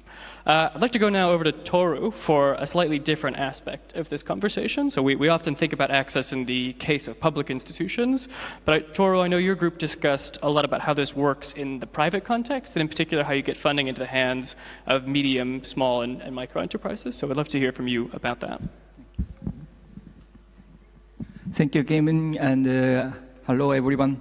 In my group, I could enjoy quite a variety of participants from various backgrounds, and we could have a meaningful discussion. And then we started a discussion with icebreaker from Ms. Farina from Bangladesh, and she shared us her experience in the Bangladesh, and then some government initiative to promote the nature-based solutions in the country, as well as some challenges. And also that we had another participant from Janine from Belize, and then her situation in the countries regarding the private sector involvement in the nature-based solution. And then we had a very good discussion, especially the center of discussion was around how to make a balance between the economic profitability and environmental resilience. And especially that is important because as we know that in the adaptation activities, and often it's very difficult to ensure that there was economic and profitability, and that is a room that the challenge that the private sector faces. And in that regard, and some participants emphasize that still the government's role and government initiative to support that private sector activity is necessary. And but at the same time, as a participant mentioned that the private sector need to approach more innovative idea that to make their activities sustainable. And then in that sense, we just had the discussion yesterday about the blue carbon, and then that is one of the promising area and too for making the activities more economically profitable and sustainable. And also that the indigenous communities' involvement in the development and also operationalization of like, activities, even by private sector, is important, as they know that much more than that, like, the nature over there. And at the same time, some people say that, yes, indeed, the comprehensive approach and multi-sector involvement and stakeholder involvement are essential, but it also gives like a high transactional cost. That is true as well. And also that some people talk about regarding the mitigating and avoiding risk. And so maybe possible to make use of insurance, and then but insurance is something that's very common in developed countries, but still on the way in the developing countries. So that is an area we can explore how to mitigate, how to reduce the risk related to. I mean that here is a risk is not climate risk, rather like economic risk for private sectors, so that if we can really avoid or reduce the risk, so there is more room for private sector to coming in. And yes, and I think that is more or less we have discussed. Thank you very much. Yeah, thanks so much, Toru. Really appreciate it. It sounds like some good perspectives from both Bangladesh and Belize. A lot of focus on incentives and how the private sector is very good at innovating, using innovative financial instruments, but also needs a little bit of help to get the risk over the line sometimes. Engagement with the insurance sector, another important point. As well as discussions about how we make sure stakeholder engagement is really a key piece of what we're doing with the private sector as well, especially for vulnerable groups, indigenous peoples included, which is actually a great transition to our last group, Rafael, to talk a little bit about local communities and really getting the access from finance from the national level, but really down to the communities who need and use the finance in practice. That's Rafael? great. Thank you so much. So, I mean, we have a very interesting discussion around how to increase support for access to nature-based solution financed by local actors.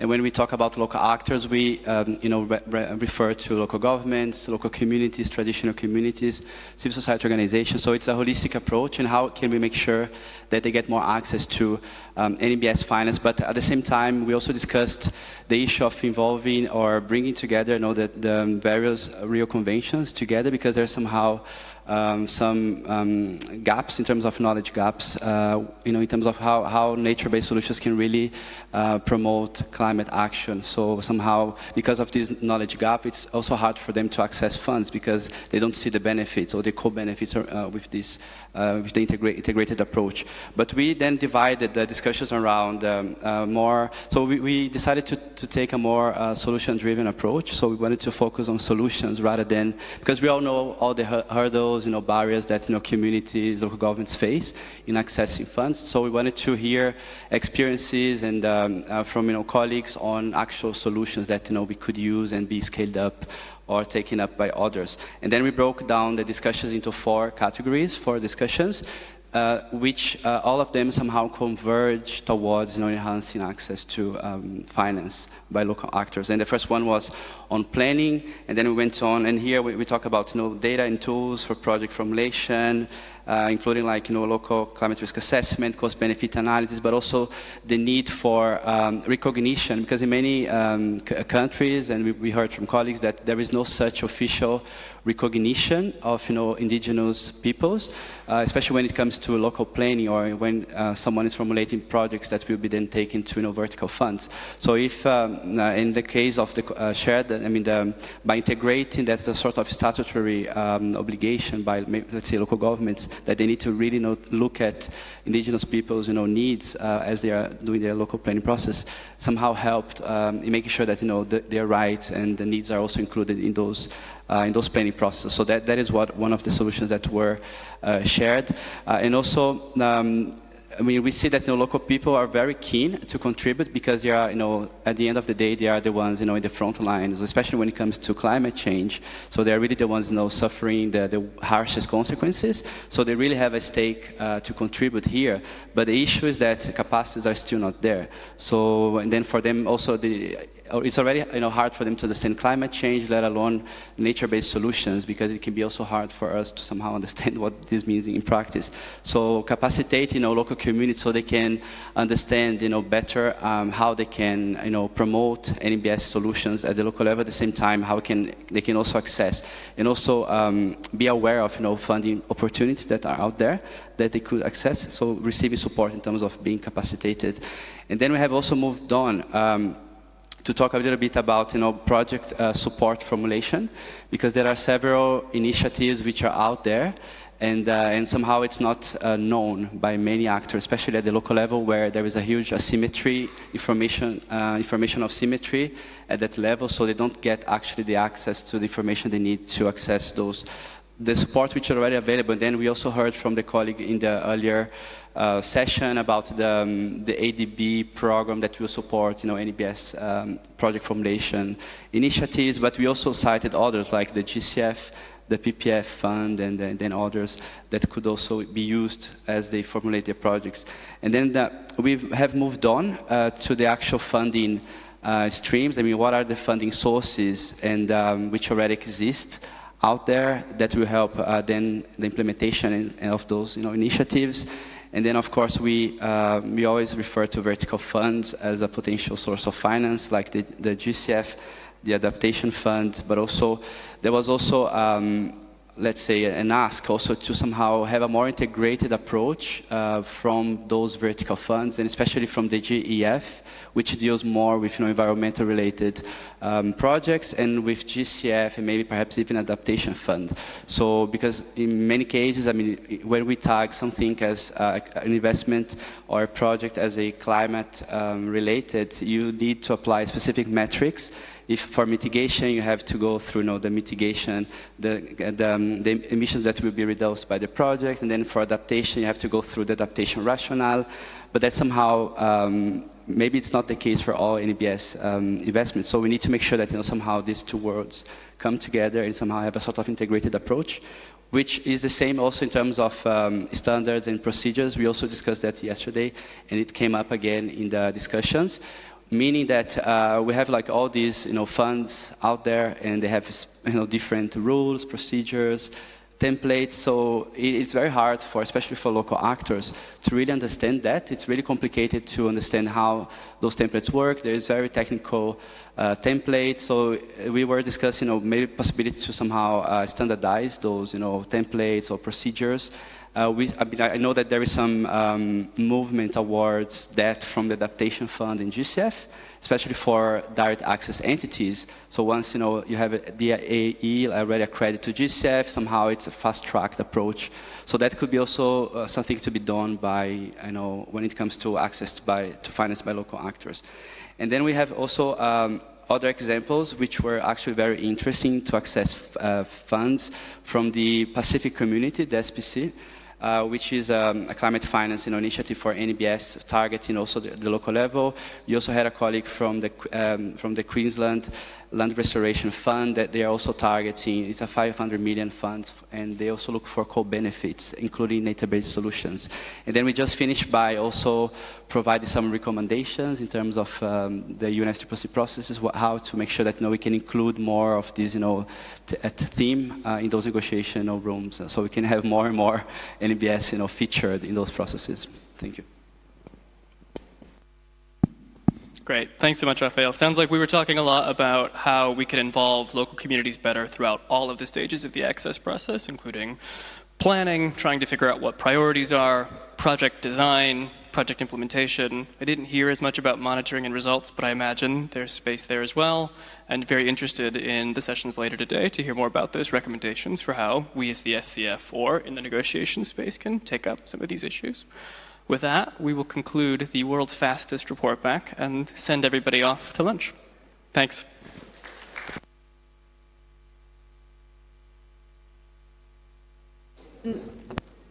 Just to add that the world's fastest lunch break will now start until 2 p.m. I'll be nice. We add 30 more minutes and we come back at 2 p.m., please. If you want to leave by 5 p.m. today, please come back at 2 p.m.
Probably a good thing. I'll just follow. Yeah. Go back to Kenya.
Yep.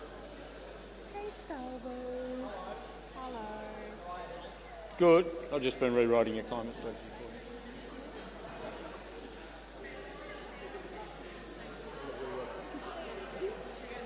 Yeah.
Testing 1, 2.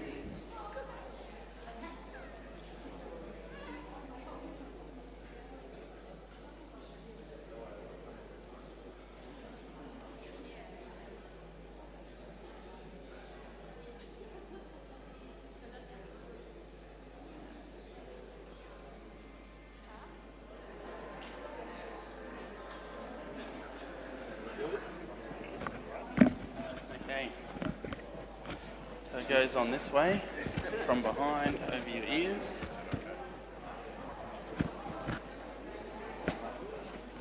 Adjust it and make it Testing. comfy, or is it pretty It's good? fine, it's pretty good. Oh, look, you can even hear it already. Do you want to turn it? Okay. Turn us Hello. Hey, Ralston.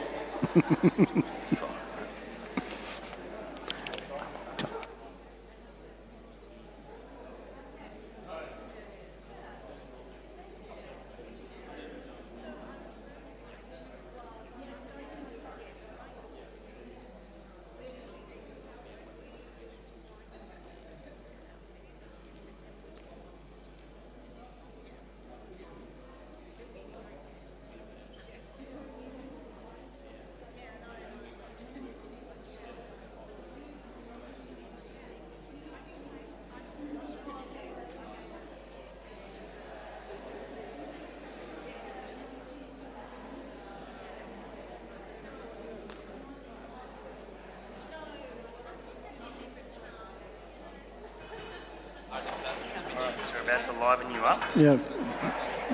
Testing, testing. Yep.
Four, talk.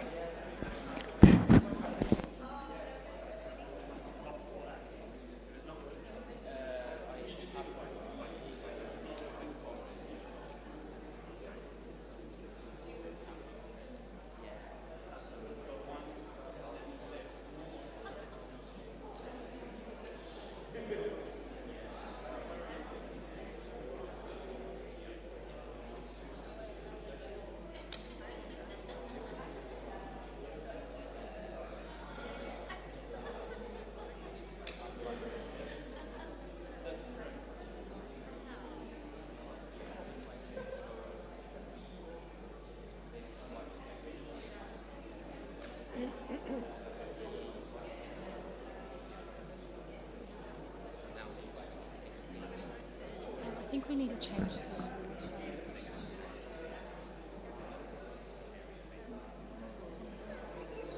Okay. They can still do it when they come out.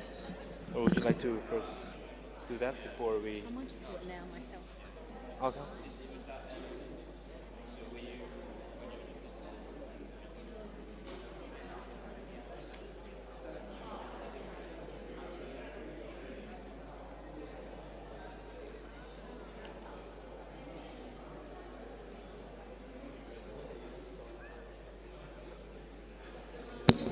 Delegates, please take your seat. We're about to start.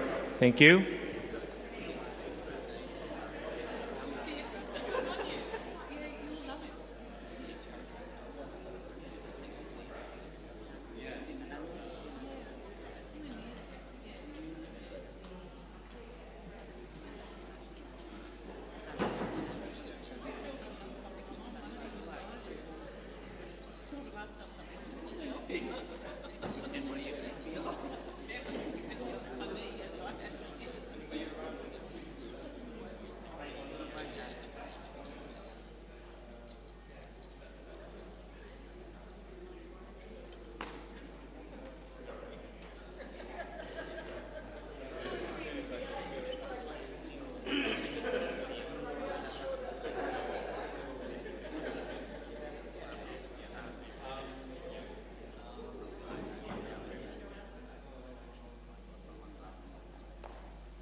Good afternoon, everybody, and welcome back.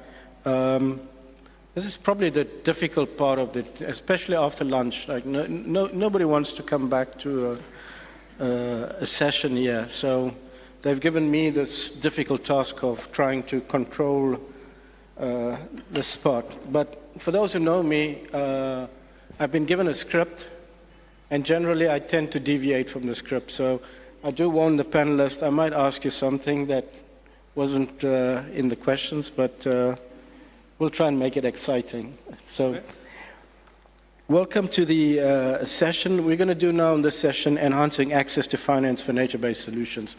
I mean, we can talk as much as we want to on nature-based solutions, but if you don't have access to financing, then it's just talk. So this is a critical session that we're going to have. In this session, we intend to look at ways in which we can facilitate developing countries' access to finance for nature-based solutions. I have with me on the stage and virtually three guests who will be providing us with some insights. I have with me Augustine Carrizosa Bradshaw, is that correct? Yes, close enough. He's climate change specialist at the Ministry of Environment and Sustainable Development in Paraguay. And then I have as well with me on the stage Bradley Hiller. He's the lead climate change specialist at the Islamic Bank. We have connecting to us virtually Simone Lovera, Executive Director of Global Forest Coalition, and just arriving now from the airport, we have Ralston Moore, who's the lead climate change adaptation at the Global Environment Facility. No more. Oh, okay, so he's no more with the GF. Since landing to here, you resigned. Is that no? Oh, he's just a consultant. All right. Firstly, I'm going to ask Augustine. Augustine, you are working in Paraguay, and that could you share with us some of your experiences that you have had in Paraguay around accessing some of the international climate finance? So just give us a sense of what do you think has worked, what didn't work, and what are some of the lessons that you've learned in Paraguay? With the mics, I see there's a lot of messages there, so when you switch it on, count to 4 and then go.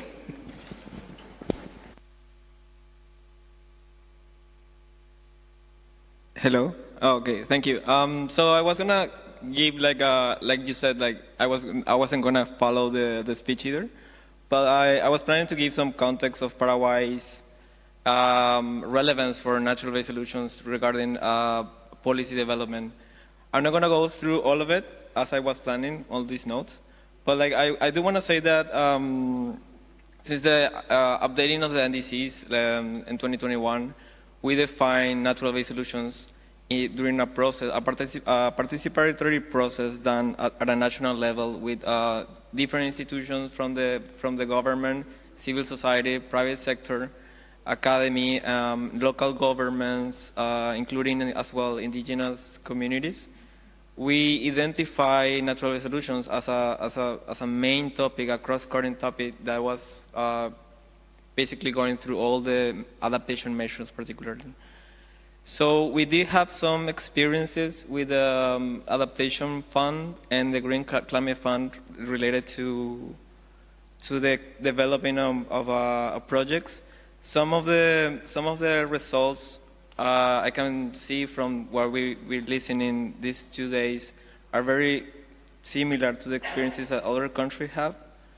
But basically, what the main problem with related to adaptation, that is a topic I'm carrying out in Paraguay, is that it is hard to keep with the expectations of local communities that have really urgent needs to implement adaptation action at a local level. We are talking about, for example, I don't want to say names, but like some of the funds could take 2 or 3 years between the process of writing the proposal and the evaluation assessment of the fund. And I'm talking about particularly funds that come from the UNFCCC and particularly. So when we have to carry out these assessments at local level, we have to identify the needs of vulnerable populations, articulate it with the NDCs, and then develop proposals. By the time the resources arrive to the country, the context is completely different. These people really don't have the time to wait for these long periods of time. We have,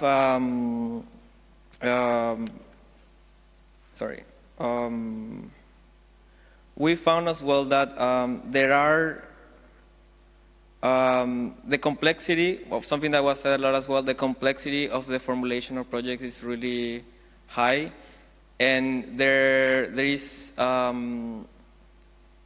you say, like it depends. It's create a lot of the dependency of cooperation agencies to implement these processes. We were thinking like.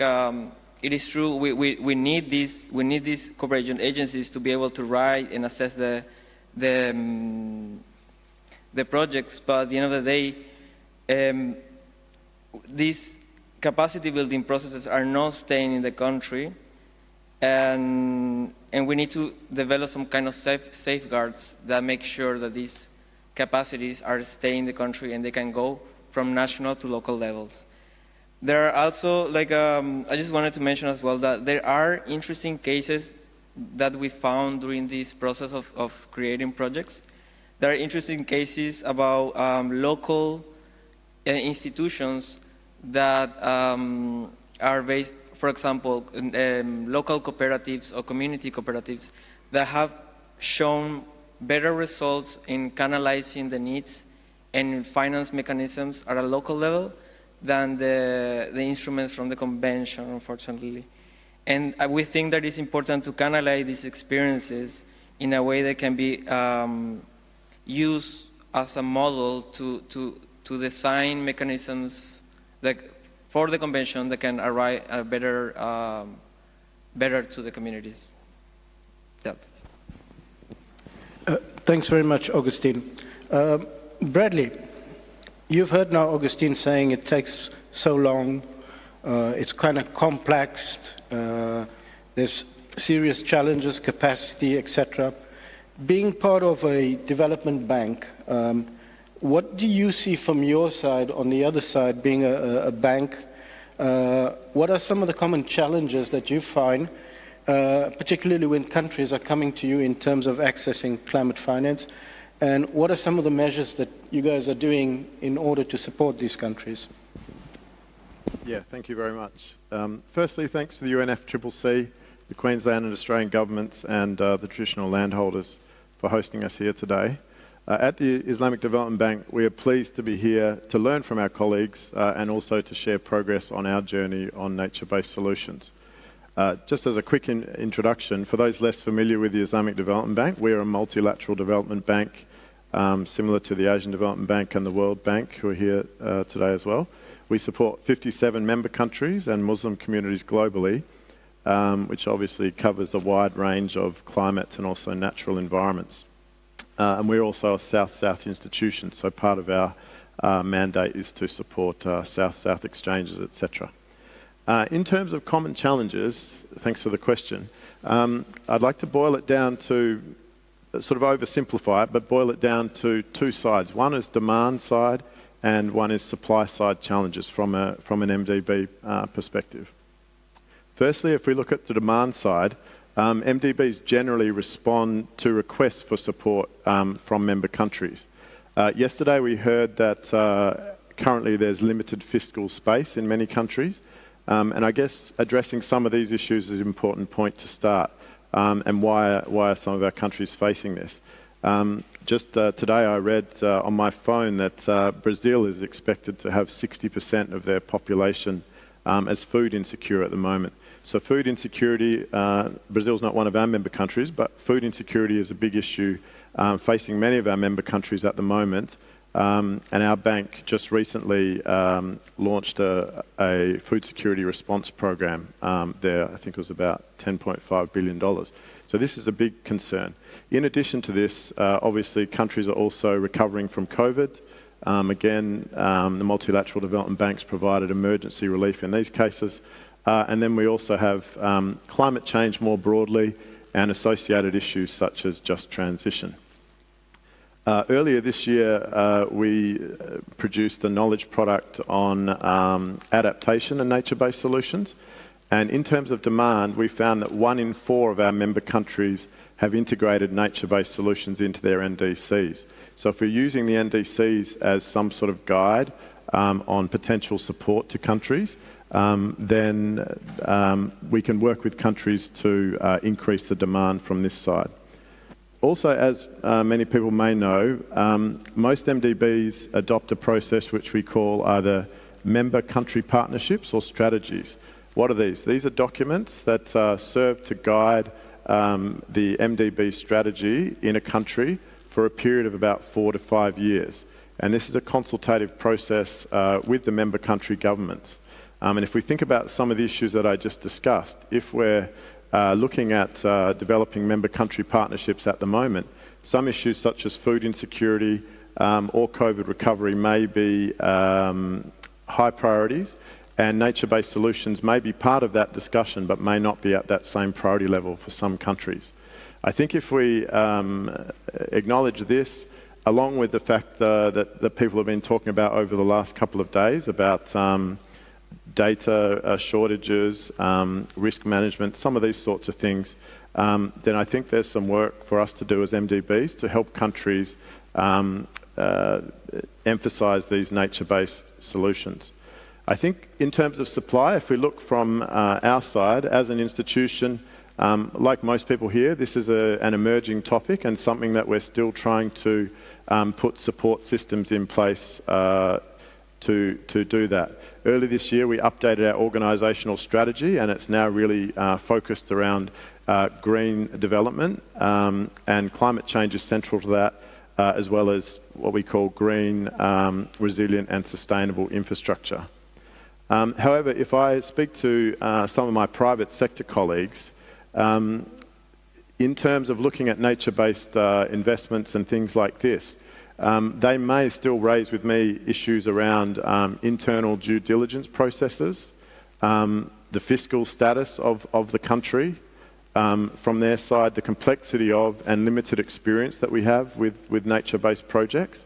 I think yesterday people referred to this, but also the scale of the financing request, and then also other issues such as the profile of other financiers who may be involved. So in terms of things that we're starting to do to move forward, as colleagues have mentioned, at COP26, 10 multilateral development banks issued a joint statement on nature, people and planet. And at the moment, we are in the process of trying to work out how to screen nature-positive activities and also nature-positive contributions to investments, and also to bolster around tracking and reporting on those investments. So these are key activities that we're working on. And I think I'll leave it there. I think in conclusion, I guess there's capacity to be built on both the supply side and also the demand side. Thank you. Thanks very much, Bradley. I mean, one of the areas, and we saw this from the discussion this morning when we had Henrietta talking about the issue of indigenous people, but also there's the big issue about gender and women in nature-based solutions, and that's one of the areas that is often their voices are not heard whenever these projects are being presented. I want to go over to Simone to kind of give us some insight in terms of the importance of nature-based finances in terms of women and gender, and how can we get their voices much more integrated in the design?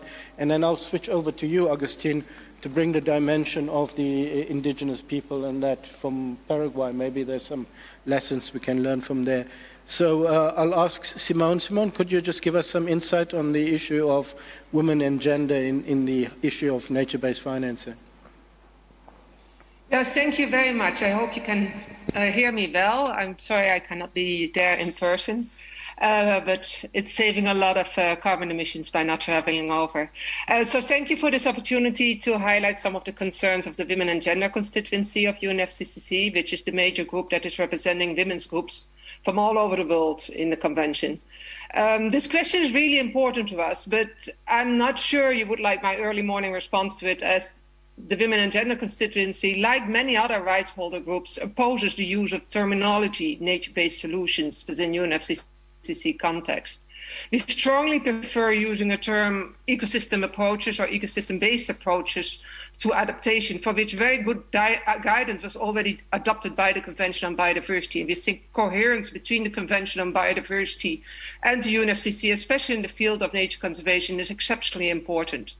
We are aware that the UN Environment Assembly adopted a definition of nature-based solutions, but that definition does not exclude carbon offsets. And there was actually a lot of concern expressed, including by government delegation at UNIA, that nature-based solutions might lead to undermining the UNFCCC. That is why the resolution itself actually points out recognizing the need for analysis, including in the long term, of their effects, and that they do not replace the need for rapid, deep and sustained reductions in greenhouse gas emissions. So in light of this resolution, we feel it's actually a bit premature to promote financial support for nature-based solutions before this requested analysis of the long-term effects has been taken place. It should particularly be avoided the NBS include offset projects, and that would lead to replacement of reductions. And in light of the resolution, that would be not coherent. So if we want to reach the target of the Paris Agreement, if we want to take the scenarios of the IPCC seriously, there simply is no space for offsetting in current mitigation strategies. We need to both reduce emissions and conserve ecosystems. And there's broad concern about the current lack of agreed standard in carbon offset markets at the moment, leading to a significant amount of projects that compromise the integrity of global agreements in the field of climate change and biodiversity, especially, for example, the lack of permanence of many projects. This is something the planet simply cannot afford. And as women, girls, and non-binary people in all their diversity are disproportionately affected by climate change, their first interest is in a strong and ambitious climate change regime that does not contain what is often called false solutions, loopholes. And we do see carbon offset projects, which are currently one of the main sources of finance for nature-based solutions, as a very important loophole. As pointed out in our official intervention last year, we see the concept of NBS has been twisted by vested interests to falsely brand highly questionable practices as green, including large-scale tree planting, which has significant gender-differentiated social impact as it can trigger land grabbing and competes with food sovereignty. These impacts particularly harm women and girls and non-binary persons in all their diversity, as they tend to have less secure land tenure rights and more care responsibilities in terms of securing food for their families.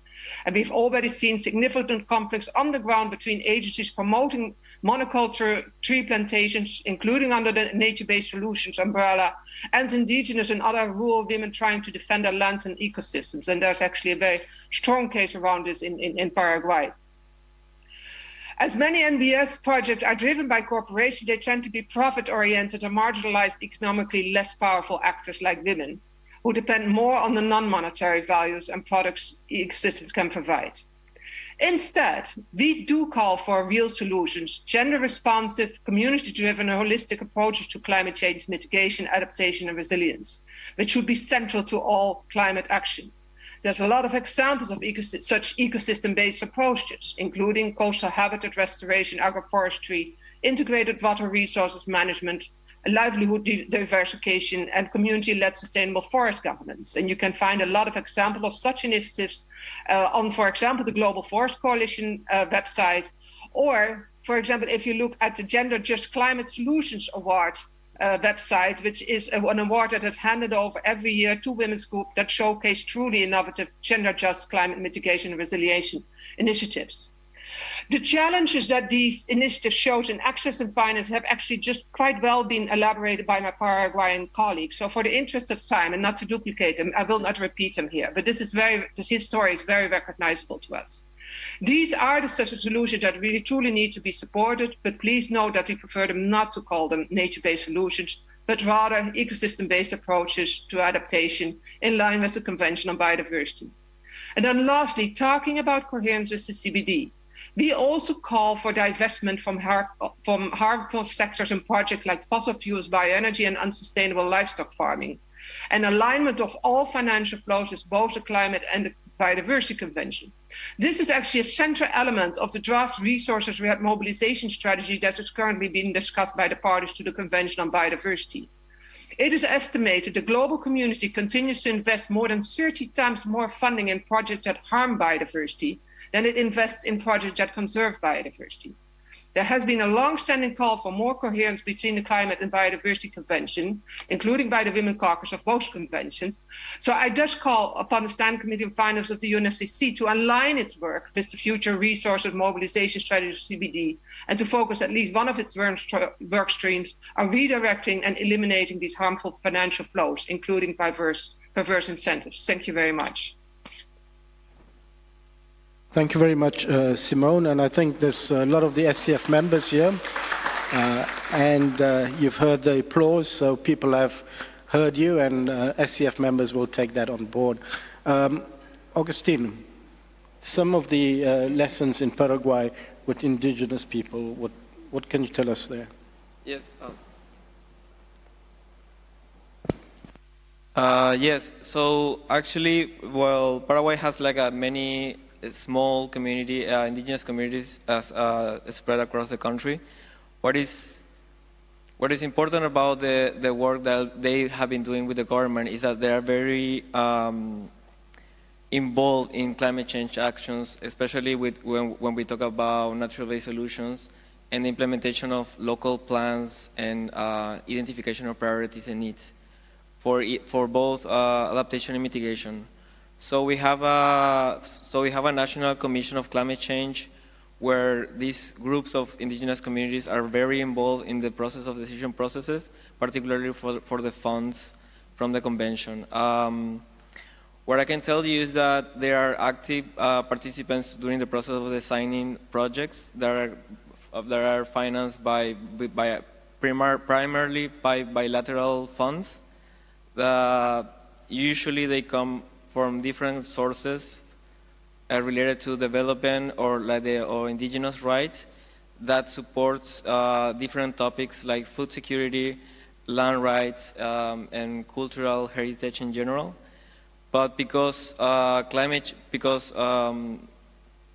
activities of indigenous communities are so involved to nature conservation, food production, and the regular protection of nature and the safeguards, they are quite involved, and they have like a strong legislation as well as serving them as a basis. And they have as well like a lot of involvement of the government during the process of these conversations. In every, and we have to do as well the concert consultation. So they are quite involved, quite aware of the situation, and they're actively participating. Thanks. Thanks very much, Augustine. This discussion that we're having is on the premise that we're accessing finance and the finance is there. I want to turn over to Ralston, who very vocally said that he doesn't work for the GEF. So I guess that says a lot without saying much. Ralston, the GEF has just concluded its 8th replenishment. Maybe you can give the meeting a bit more insight in terms of what is in the 8th replenishment for countries in respect to nature-based solutions. And what kind of financing is there coming from the GEF in this respect? Thank you, Zahir. It's good to see you again. Let's just be clear, I said I work as a consultant for the GEF. I left my full-time role at the GEF in, I think at the beginning of 2017. So I just work part-time and help out and whatnot. And I was asked to come here because colleagues, there are some changes which happened in Washington, as you may well be aware of, and as a consequence, I was told to get here as quick as possible. So I tried. Now, I think, first of all, the GEF has been fully replenished, I think, to the tune of about 5.3 billion to start this cycle of the GEF. I think that's the most that the GEF has ever got, if I'm clear from the past. And I think the GEF has put together quite a unique program, along with doing its standard work in the different focal areas of biodiversity, climate change, land degradation, international waters and chemicals. There are a number of key integrated programs. And these integrated programs will address MBS. And actually I was going through the GEF replenishment document, the new GEF program document, and MBS occurs about at least 36 times. It is referred to as finance being available for those types of activities. But the integrated programs are quite interesting. You have food systems integrated program, ecosystem restoration, sustainable cities. There's one which is specific to the Amazon and the Congo. There's a Blue and Green Islands program. There's a Clean and Healthy Oceans program. So there are a number of new, unique programs which have been put in place. But what I would like to say is that this is nothing new for the GEF in terms of MBS. If you look at the portfolio of least developed country fund and special climate change fund projects, about 40 to 47% of those all address ecosystem-based adaptation, which was kind of the precursor for MBS. So the GEF in itself has been providing finance for these types of activities all along. It's just that now there's going to be a bit more of a scale up. There's going to be, there are more programs to access it. There will be more activities. So I think that is it. And also, many countries, what the GEF has seen is that there's a need for additional capacity to address MBS. And part of that, the GEF will also help to finance in terms of its capacity building. So I'm usually quite brief and to the point, and I hope that helped. Thanks very much, Ralston. I know that you're brief and to the point, but I'm going to prod you a little further there, because you highlighted that much of the NBS money in the GEF sits in integrated programs. So I'll come back to you just now. Not all of it. I mean, let's be fair. There's in the climate change strategy, there is resources for MBS. 68 million that's set aside there for MBS. For MBS, yeah. But I think what might be interesting is how do you access the integrated programs? And so that people can understand how the integrated programs operate. Before I come back to the panel members, I would like to open to the floor for any members here in the room, as well as those connected virtually. If you have any questions that you want to pose to the panel members, here's an opportunity. I see a lady over there. Please just come over to the mic, introduce yourself, and just... Hi, I'm Kate Dawley from the University of Melbourne. I just have a question around, it's sort of going back to the point that the speaker from Paraguay made about access to these finance and funds, and a little bit to the point that Simona made about nature-based solutions, which, as we know, was recently defined by the UNEA. So I've been working on looking at land in the NDCs, how countries are pledging land for carbon dioxide removal. And we didn't search for nature-based solutions. We searched for words like forests, agriculture, restoration, degraded lands, those sorts of words. And there's lots of that in the NDCs. We actually have found nearly 2 billion hectares of land among all countries pledged for including land in their climate mitigation strategies. So my point or my question is, when you say, for example, at the GEF that there's funds allocated for nature-based solutions, are we adding to the complexity by defining a new category of funding? Do we need to do this rather than thinking about how we integrate this with existing funding, with ecosystem-based approaches under the CBD? These are things that countries have been doing for decades, and how do we build on that rather than create something new? Thank you very much. Any other questions? Yes, please, ma'am. Thanks. Thanks, everybody, and hello, Simona. This is a question particularly to you, Simona. How much of this problem relates to the fungibility that exists between, at the moment under UNFCCC rules, between, say, fossil carbon and biogenic carbon? And would that be resolved if we had separate targets and goals for those sectors? Or are there still sort of some fundamental concerns that you'd have? Thank you. Yes, go ahead. Go. Thank you so much. And mine just relates to what the two speakers have asked, particularly to Simona. Thank you for the powerful message right there. So in your view, what would be important and crucial in terms of moving forward the discussion on financing nature-based solutions, again, in the context of what you just said, the UNEA definition with its caveats, and importantly, avoiding rolling back gains around emission reduction efforts? Thanks.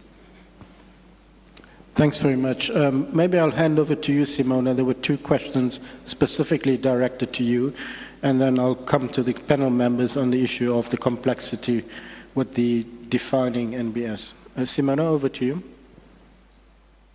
Yeah, thank you very much. First of all, as to Virginia's question, I think she's absolutely right. One of the key problems is indeed the assumed fungibility. And there's an absolute need for separate targets for separate sectors, also because any targets related to ecosystems have to be really coordinated with the Convention on Biodiversity. I mean, the lack of coherence, this fragmentation in international environmental law at the moment is often astonishing. And it's a very big concern, because by the time it gets to national implementation, by the time it gets to local implementation, it's just really confusing if different conventions are just saying different things. And it's very clear that you can't just mix up greenhouse gas emissions, which are permanent, which just will stay around us, with this very complexity that is inherent to ecosystem conservation and sustainable use.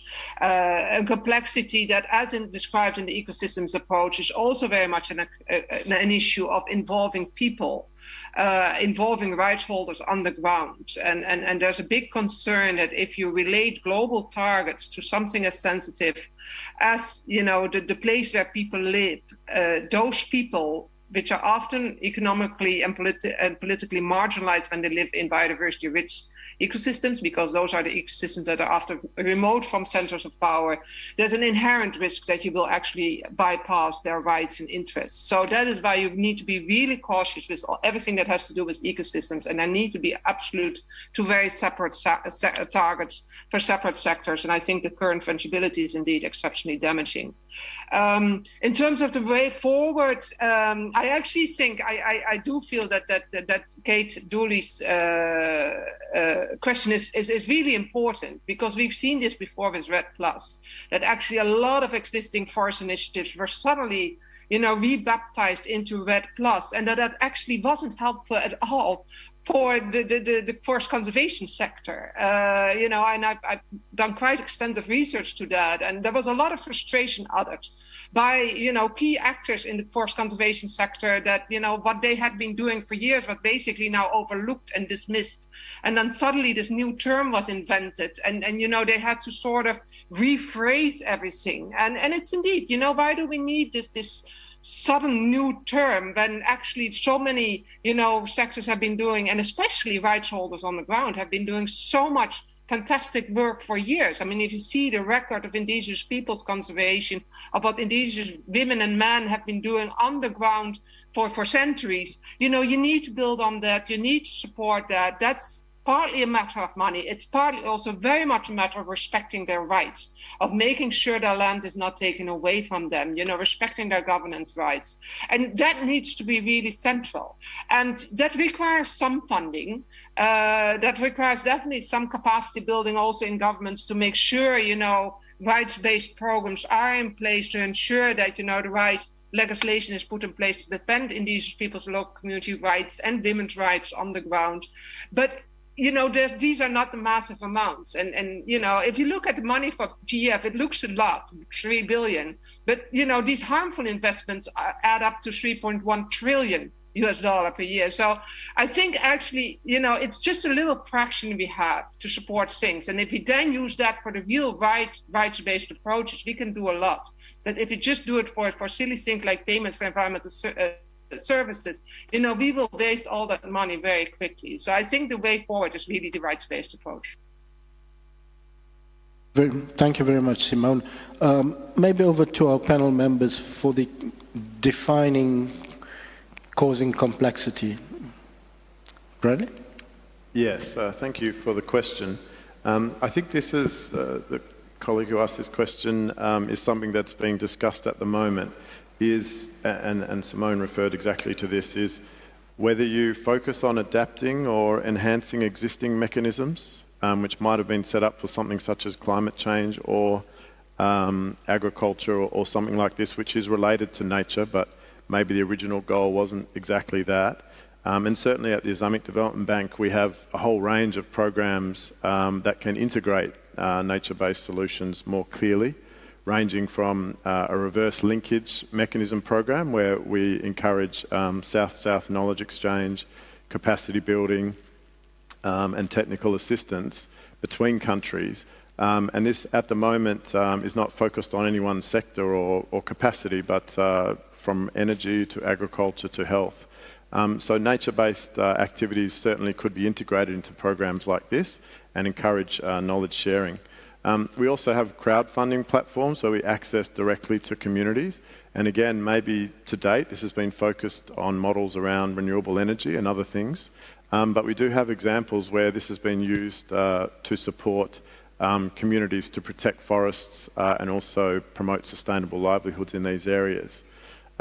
We also have a sustainable financing framework, which includes obviously social development elements and environment, ranging from broad categories such as pollution and water and wastewater management, but which also include the scope for land management, conservation, and these other issues. So in that sense, a lot of those frameworks are already there.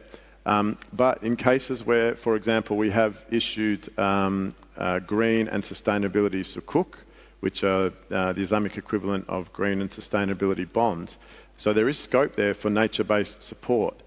To date, there has been some nature-based elements included in those sukuk, but again, there's opportunity for those to be expanded out. So I think there's a opportunity to increase the capacity and scope of programs that already exist. And then there's also perhaps opportunity for some new and specific mechanisms to really support this type of activity. For example, in some of the multilateral development banks may have developed their own climate financing facility. And I think today we heard earlier that perhaps ADB is looking at a nature-based type of facility. So again, this could also be done in addition to the enhancement of some of the other existing activities. Thanks.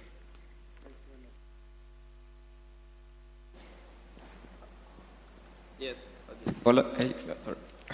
So I just want to add some ideas related to that. So when it comes to, for example, the reality of Paraguay and other countries from Latin America, well, in the case of mitigation, it's kind of straightforward. We're talking about very specific schemes that are natural-based solution-based, like, for example, the markets or Red Plus or other very, very large schemes.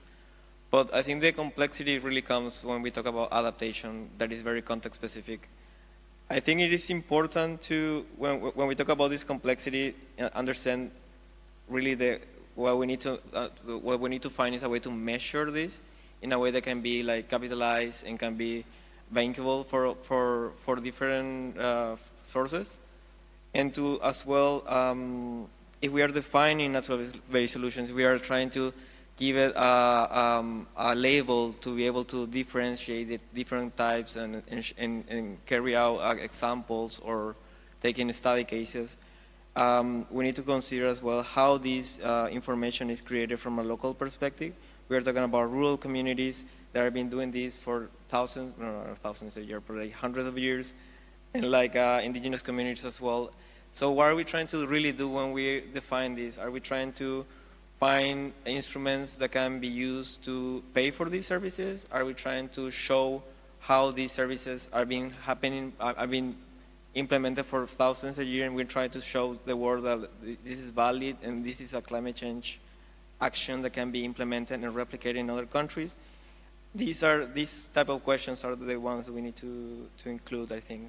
Thanks. Thanks very much, Augustine. Ralston, maybe if you don't have to respond to the questions, but maybe just give us some insight in terms of how to get access to the integrated programs in the GEF, if you can. Working? Okay.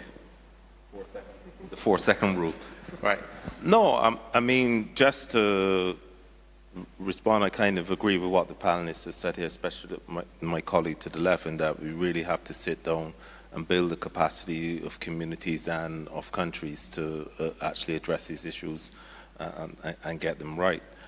In terms of the integrated programs, as it was in the last cycle of the GEF and the cycle before, it's the matching facility.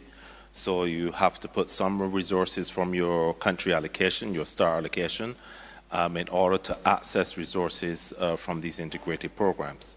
That's how they had worked before, and coming out of the replenishment discussions, that's how they will work in the future for this next cycle of the GEF. Just check with the Secretariat. Are there any questions online? There were no questions online. Okay, then I'm just going to go back. There's one more question. Please go ahead, ma'am.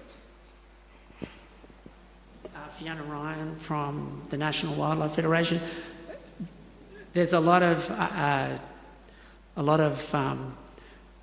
there's a big difference between various policies of in the NGOs CSO movement on fungibility. There's been a big argument for a long time. The IPCC said we can't get under the 1.5 degree target unless we do land-based mitigation. So it's got to be done. Where's the money coming from? It could come from offsets, and we need high quality offsets. We need to reduce emissions from fossil fuels. We need to reduce them from the forest sector.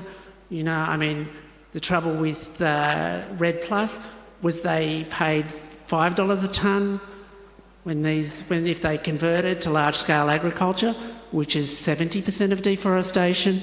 They could get $20 a tonne or $30 a tonne. And under the UNFCCC, the developed countries are supposed to cover the fully agreed incremental cost of development and of climate change mitigation in developing countries. So it didn't cover the fully agreed incremental cost. So you got a lot of stuff that was done anyway, because for $5 a tonne, nobody's going to really do anything new. So I just say, you know, there's words bandied around like carbon colonialism and stuff like that. It's coming out of the LMDCs, I've heard. Yeah, I think we really have to think that the developing countries shouldn't be saddled with the burden, and to do that, they need finance from the developed countries. Thank you very much. I think that's the overriding point. We do need finance. I'm going to ask my panel for any last remarks they want to make before we close the session. Maybe I'll start with you, Ralston, and then I'll go through.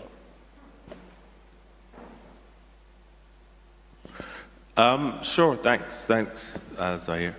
No, I think the GEF will stand ready to help and assist countries. I think one interesting thing which has come out of our recent discussions with the GEF and its replenishment is the enhanced country support, where there will be more upstream support to countries to assist countries in kind of meeting the relevant requirements.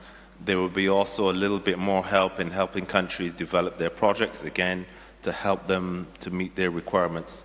What I would like to say is that when I first went to the GEF, which would have been a while ago, and I don't want to give away my age, many countries didn't have projects, and the GEF was dominated by a few agencies. And that's kind of changed. So at least in my tenure, I managed to get all of the countries which I was responsible for working for, at least to get some access to resources to GEF projects.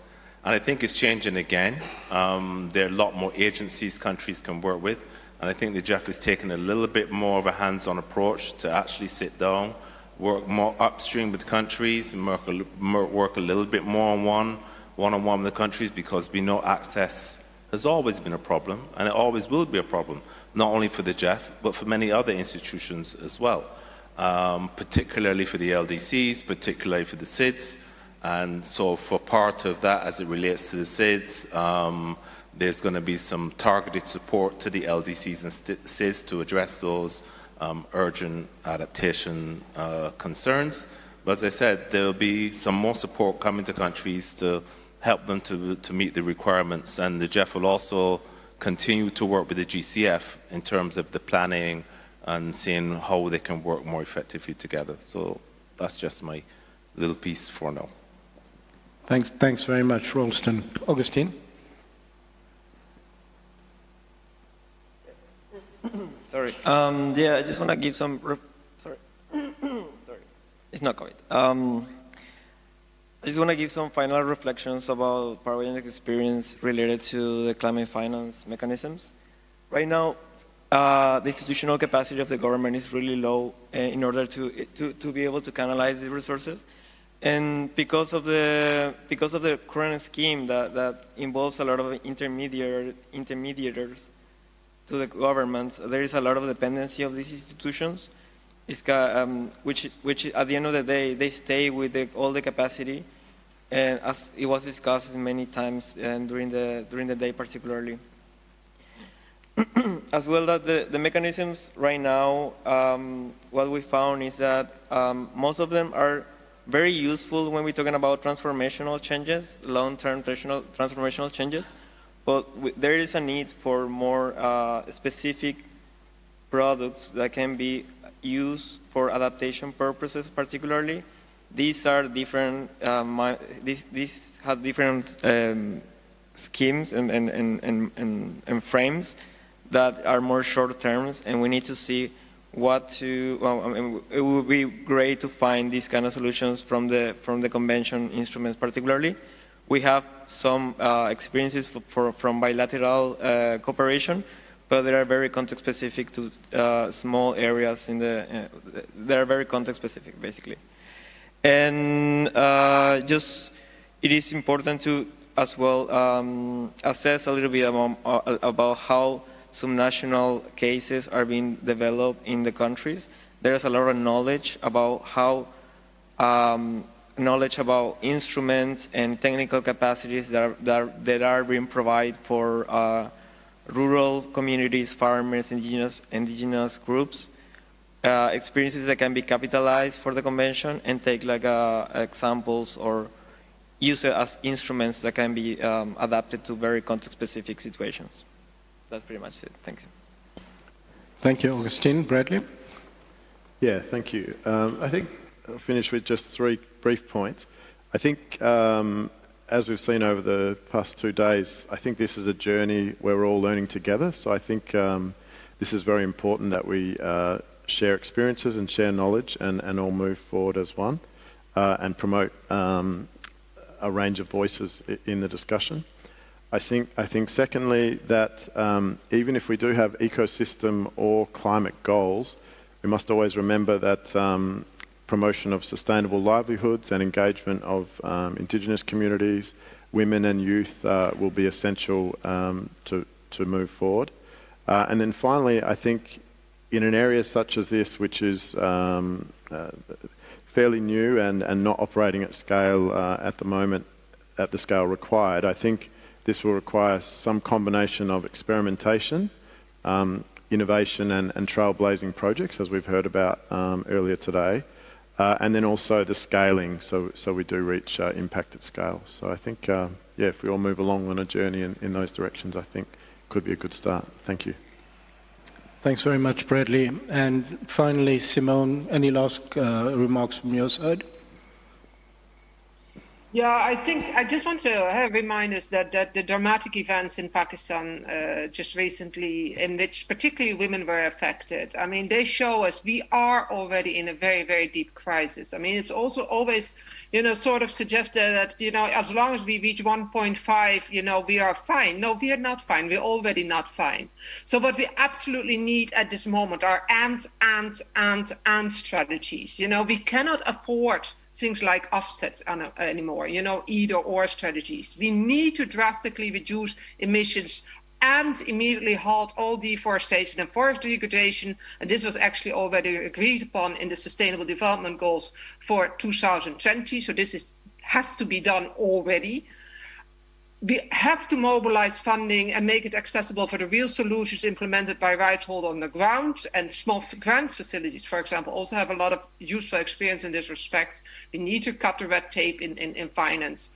And as soon as possible, divest from harmful sectors like fossil fuels, bioenergy and unsustainable livestock farming. Because if you don't do everything like that together, we'll just never make it, and we'll see one disaster after the other coming. So I wish all of us a lot of luck. Okay, thank you very much, Simone. And on that note, I'd just like to ask the audience to just give a big round of applause to all our participants here. Thank you very much for your time.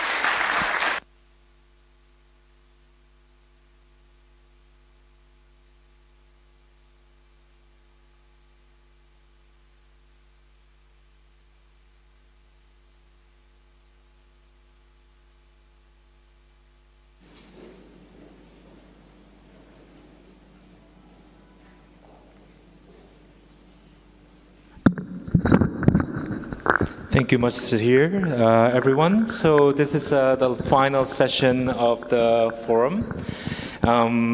So this session is going to be on the key outcomes and recommendations. So we will have the final breakout group in 2 groups to talk about some of the takeaway messages, to sharing of what we have learned in the past 2 days of very fruitful, very productive discussions, and what kind of actions that we can take home back to our institution, back to our capital, what we can do together in order to accelerate mobilization and access to nature-based solution finance.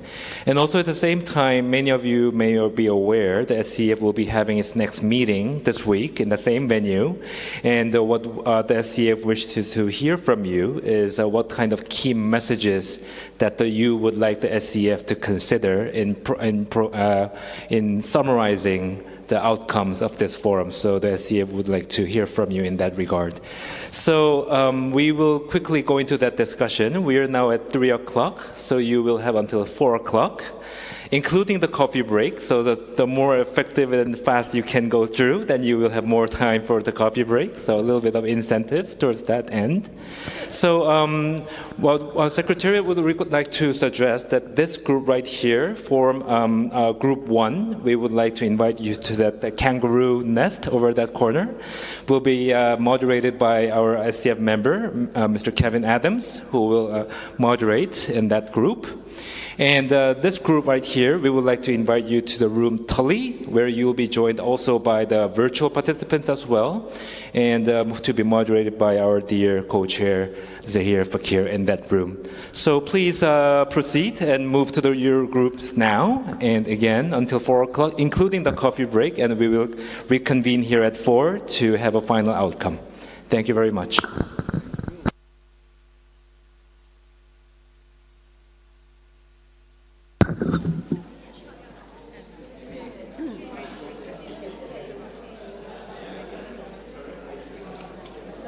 Thank you.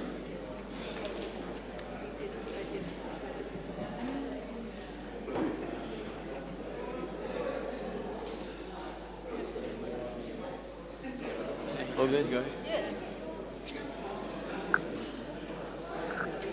Test. Test.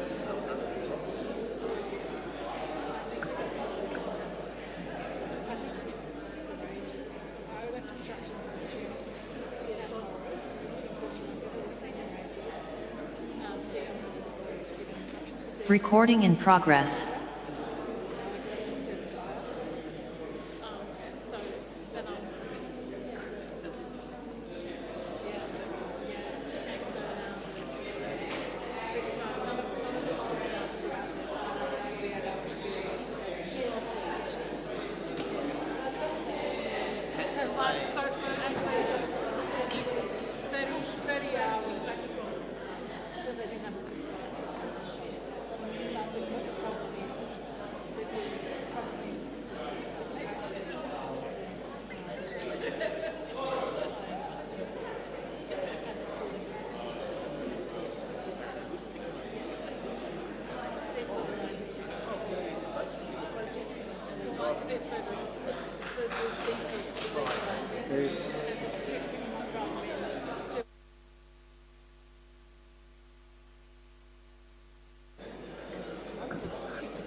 De los grupos, ¿por qué nosotros estamos ahí?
Wednesday.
I know.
Buy repellents. What is that? For mosquitoes, you know, because I have allergy with mosquitoes bites, so I get like really like swollen if I go like without repellent. So maybe I'll do that after here. Okay, repellent. What to buy? I don't know. Yeah, there is like a supermarket. I don't know where you are. This side, Heights Hotel. Okay, because there is also like a supermarket just that way. Like you walk maybe 3 minutes. Okay. And they might have that. Okay. But otherwise, you can borrow from me. I mean, you're gonna buy. But anyway, I think I also need. Yeah, if I don't get from the shop, then I'll borrow from you.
It's up to you and Kevin, whichever. I think co-facilitating.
Yeah, exactly.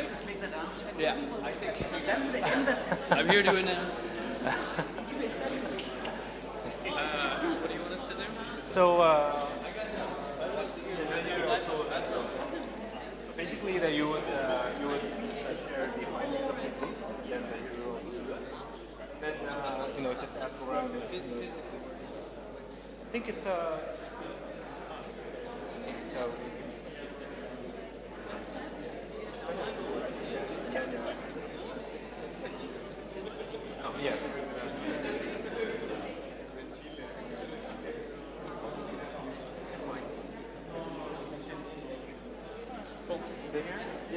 So, shall we? Get your microphone. I'm gonna. Delegates, please take your seats. Stand while he's also standing. It seems. What are we gonna like? Do a buddy act? Yeah. We're doing a duet. Yeah. This is basically just given a start spreading. Imagine. I'm gonna need a karaoke song. The words. We can do some hip hop. But I'm sure there might not be some nature-based words. How's your Taylor Swift? We can drop the beat for you.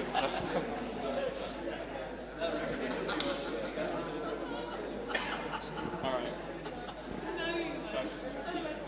I was just whoever wants to go first. Do you want to sit stage or do you want to stand? I think it's standing here. Give the standing committee. Finally, it's time to stand a little bit. That's your note. One mic? Two mics. Yes. And then maybe invite any further views if anyone has final comments to make, etc. And you can do that. And once you're done, then you can hand it back to me. Once we start talking, I feel like people will turn up. The latest Right. This is a very organized. Not like this at all. It's organized in a grid, but there's chaos inside the grid. Or is this a university? No, we don't sit on chairs. This is the standing committee on finally. One chair.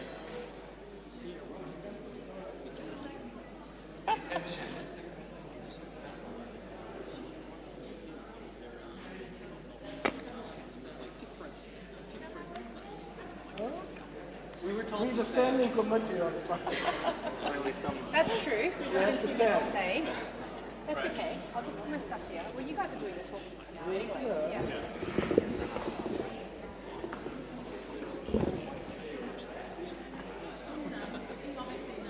All right. Yeah, are you moderating Zahir and I? I'm bossing you around. All right, good. Hey. Good afternoon, everyone. We're about to start. Can you please take your seats? That includes those people just outside still talking. Can you come in and sit down, please?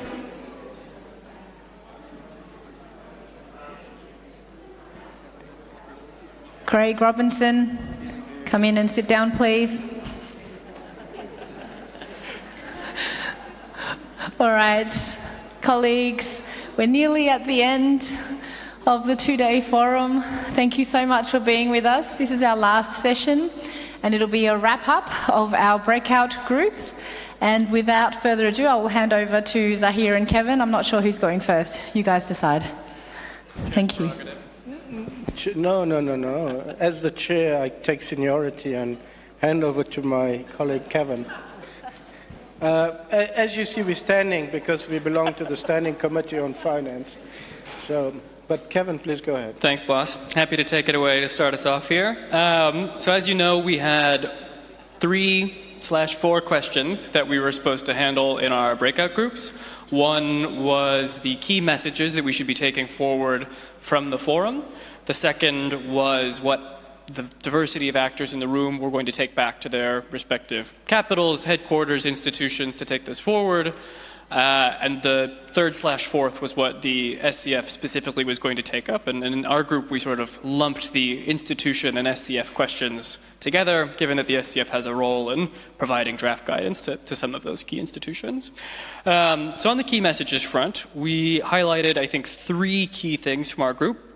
The first was that we've discussed a lot over the last couple of days the need for a common understanding of nature-based solutions. As somebody who hadn't engaged very much with the NBS space before the forum, I sort of thought I knew what NBS was before I got here, and I realized that that is not the case at all, and I've learned a lot in the last few days, but it seems that there's a lot of gray area around this topic remaining, and more discussion on this is needed.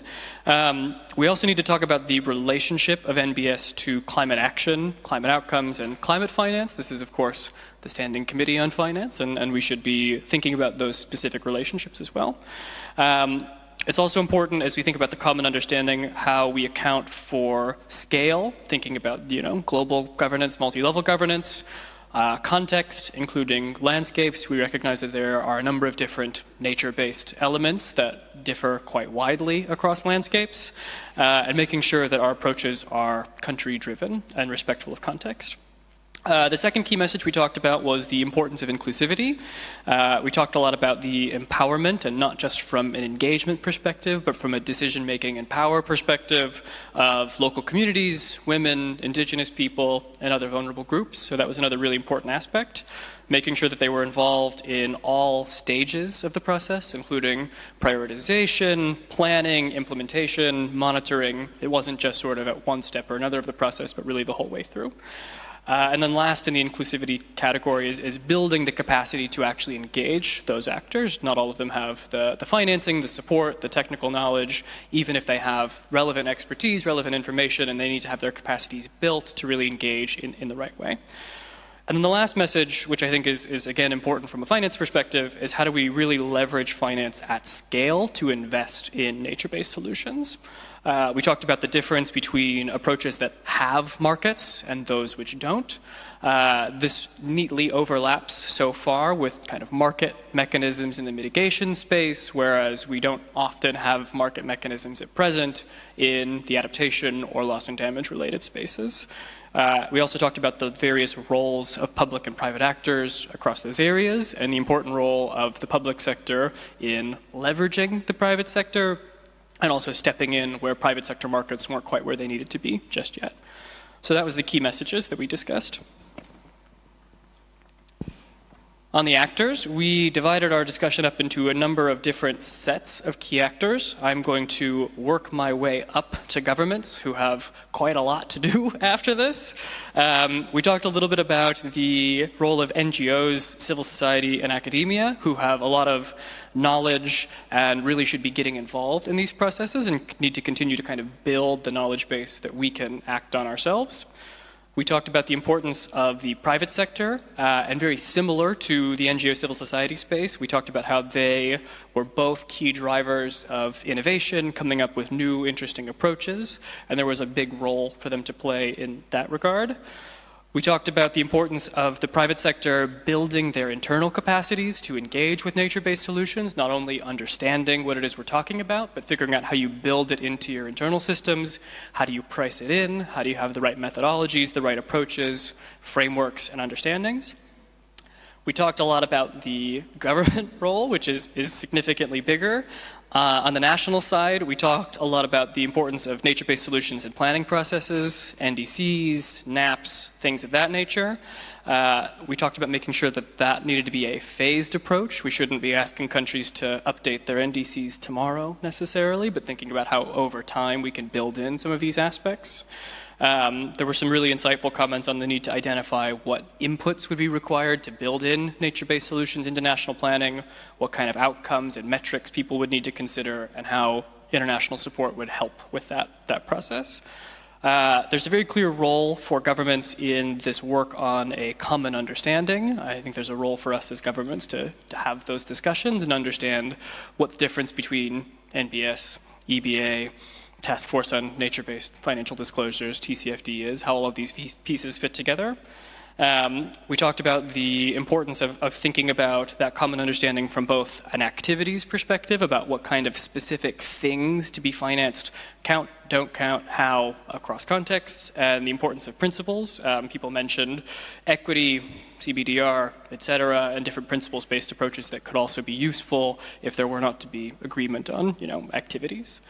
And then last but not least, in the actor space, we talked about the financial mechanism, GCF, Adaptation Fund, MDBs, etc., and that their key role was in facilitating access to resources for implementing nature-based solutions, as well as working on country planning and making sure that their plans were aligned with what countries actually wanted and country-drivenness, country ownership, instead of having their own priorities and agendas necessarily. So that brings us to the role of the SCF and what we are supposed to do in the 3 days following this meeting. We had a really helpful intervention that kind of explained what the key role of the SCF is, some of the standing items that we consistently deal with, and places we could take up some of this work. One obvious idea is to work on this common understanding aspect. The SCF is doing a lot of work at present about definitions of climate finance, and there are opportunities both now and in the future to think about how we understand nature-based solutions, and in particular, its relationship to climate finance, which is our particular concern. We talked about the NDR, the Needs Determination Report, as well, and how there could be a utility of additional information on needs related to nature-based solutions. That was another interesting aspect. We talked about guidance to the operating entities. Of course, that's another big piece of the SCF's work. There's a lot that can be done here to just sort of underscore the importance of the operating entities engaging with nature-based solutions, hearing a little bit from them about what they're currently doing and encouraging them to do more. There's a lot in the access space, of course. We talked about coordination and coherence between operating entities, simplifying their approval processes, et cetera. And whether or not we can also think about gathering views of countries and their experiences with access and how we could begin to kind of adjust some of those systems. There was another really important aspect about regional presence and how we could be encouraging those funds to work more on the ground, better understand country context, which is really important in the NBS space. And then last but not least, we talked a little bit about, I've got two more here actually, 21C, which of course there's a bunch of work going on this year, and from an international standards perspective, thinking about GFANs, for example, TNFD, TCFD, and figuring out how in the wider alignment of financial flow space, NBS fits in to that conversation. Some comments about potentially developing standards, guidance. This is a much bigger question about the role of the SCF and in 21C moving forward, so there's a lot of space there to discuss this. And then last but not least, thinking about linkages and potentially future forums, other relevant aspects across the convention. In particular, we talked about agriculture, which is another key area of NBS where more work from the Standing Committee could be interesting or useful. Happy after Zahir presents for others to add to our conversation, but I think that covers most of what we talked about. Thanks.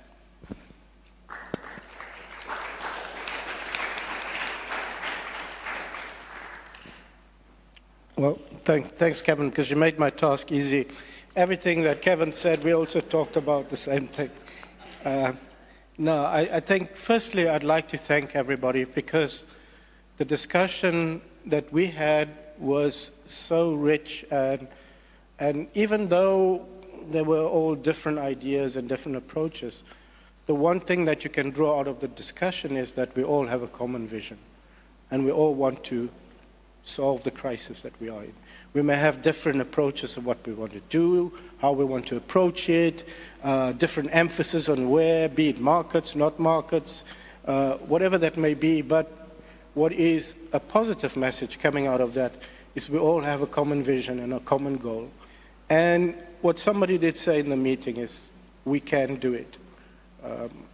And that's an important thing. We can do it if we work together. It doesn't matter where you come from, where you are at, what your capacity is like, whether you're rich or poor, and that collectively we can do it. Where I come from, there's a saying that and you may have heard it, many people talk about it. In South Africa, we have a saying called Ubuntu, which means I am because we are. You cannot exist in isolation. Your existence is dependent on others. And I think that's the key takeaway that I got from the discussion. In our discussion, we also noted that the whole issue about NBS and whether you define it or not, and the definition and that, the jury's out there whether it either hinders or it allows us to make progress on that issue. But I don't think we should dwell on that. issue, because there are other issues more important, and the most important thing is actually action, rather than spending endless time trying to get the most perfect definition. So what are some of the things that came up? One thing that came up was the whole issue about sharing of information and lessons learned. And in that context, about sharing it, not just amongst a smaller grouping, but with all stakeholders, but also not just one directional. You know, there's often this perception that we can only learn from developed countries, and as developing countries you can't learn from vice versa. We cannot learn anything from indigenous people. The issue of sharing information goes in all directions and both ways. It's not something that is one directional, but it's also something we should increase, strengthen, and bolster. In that context, what also came up is that we seem to be talking in many different languages. But I think the reality is that we may be talking in different languages, but the message should be common, and that's the important thing, a common message that you need to have. A lot of discussion around coordination and coherence, and in that context, people raise the issue about integrating it in the policy, whether there's alignment between governments and the different levels, the treasury people using different approaches, and that. The fit for purpose came up. This whole idea about simplification, making things much more simpler, or doing things so that it allows you for the development space, or deal with the debt issues that Janine was raising in the meeting as well. The whole issue about funds, creating pilot programs that allows countries that may not be as capacitated as others the ability to learn and do things. What came out very strongly also is the whole issue about indigenous people. And it's not just about listening to indigenous people or their voices being heard, but it's also about respecting those voices and also about empowering indigenous people and what we do to empower indigenous people in that context. There was a lot of discussion also about the financing for the NDCs. And that was a common message coming through all the discussions that we had. So if the message is that, you know, we can do it, then a strong message came out also is that to find the solutions, you cannot be dealing with it, as one person said, in boxes. You're not going to find the solution to the global crises that we have by dealing with this in boxes. You need to have a much more integrated approach to that. So if these are the common things that you're saying, then what is it that you need to be doing, or the suggestions going to institutions and that? So in the GCF, it needs to be looking at just more than just listening to the voices of indigenous people, or just more than just having their say in projects, but how you empower them in actually the process. And how do you empower them in a manner that gives them sustainability, so they don't go from one funding cycle to another funding cycle to another funding cycle. It's sustainability so that, you know, you can have a continued, in terms of the funds also that talked about the pilot schemes. So looking at lesser resource countries, can we do something to do to that capacity building programs dedicated, more bespoke on that side. And then related to the standing committee, what is it that we do in the standing committee, taking what you are saying and your takeaways in that, and entering it into the guidance that we're providing to the operating entities, the financial mechanisms, in our work that we do on the financing documents, be it the assessments of financial flows or all of that. How do we integrate that kind of work into that? And how do we, as a standing committee, contribute to taking all the different messages or languages that are out there and putting it into a common message that not me or Kevin or Fiona understands, but somebody out there who's not dealing in climate change work as we do in the negotiations, that could not only understand what you're saying, but empowers them to actually give life and give meaning to their work and how they can contribute to that. And finally, there was a very important message raised, in that we are also, as a standing committee, in some way custodians of ensuring governance, integrity in the process and that, and we need to be fulfilling that responsibility and task. So I cannot do justice to all the wealth of information that people put out there, but what you see here on the screen is probably maybe just 1/10 of what you were saying in the meeting, but there's a wealth of information there. There's also a wealth of information that the colleagues have captured, recorded, and I can just tell you that that will be put together also into a document. But at the end of the day, I'm truly blessed to be part of this process because you have given me also a lot more insight into how I can do my work much better on the Standing Committee on Finance and many of the other people here. And I think to some extent maybe you've allowed us to come closer to the actual people we should be serving and dealing with. So thank you very much for that.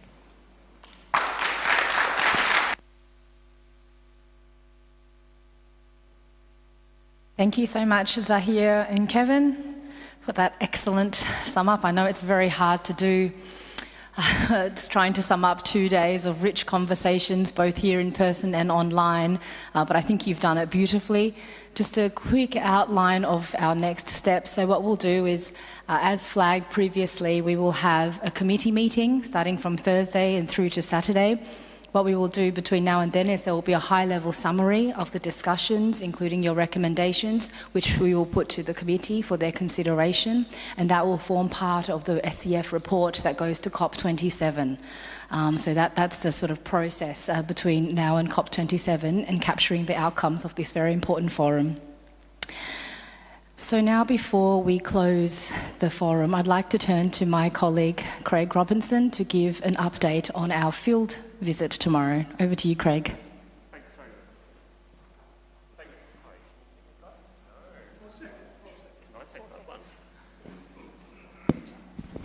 Let's see if this one works. Okay, success. Good afternoon, guys. Thank you, Fiona, for the remarks. It's really lovely to see so many of you here at the end of day 2.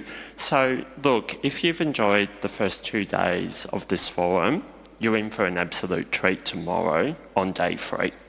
Can I just get very, very quickly a show of hands of who's planning on coming out to the site visit tomorrow? And could I ask my Secretariat colleagues to please do some rapid fire counting? Okay, I like seeing that many hands because this matters. And the reason why it matters is we've done about 4 months worth of planning for the site visit coming towards you tomorrow.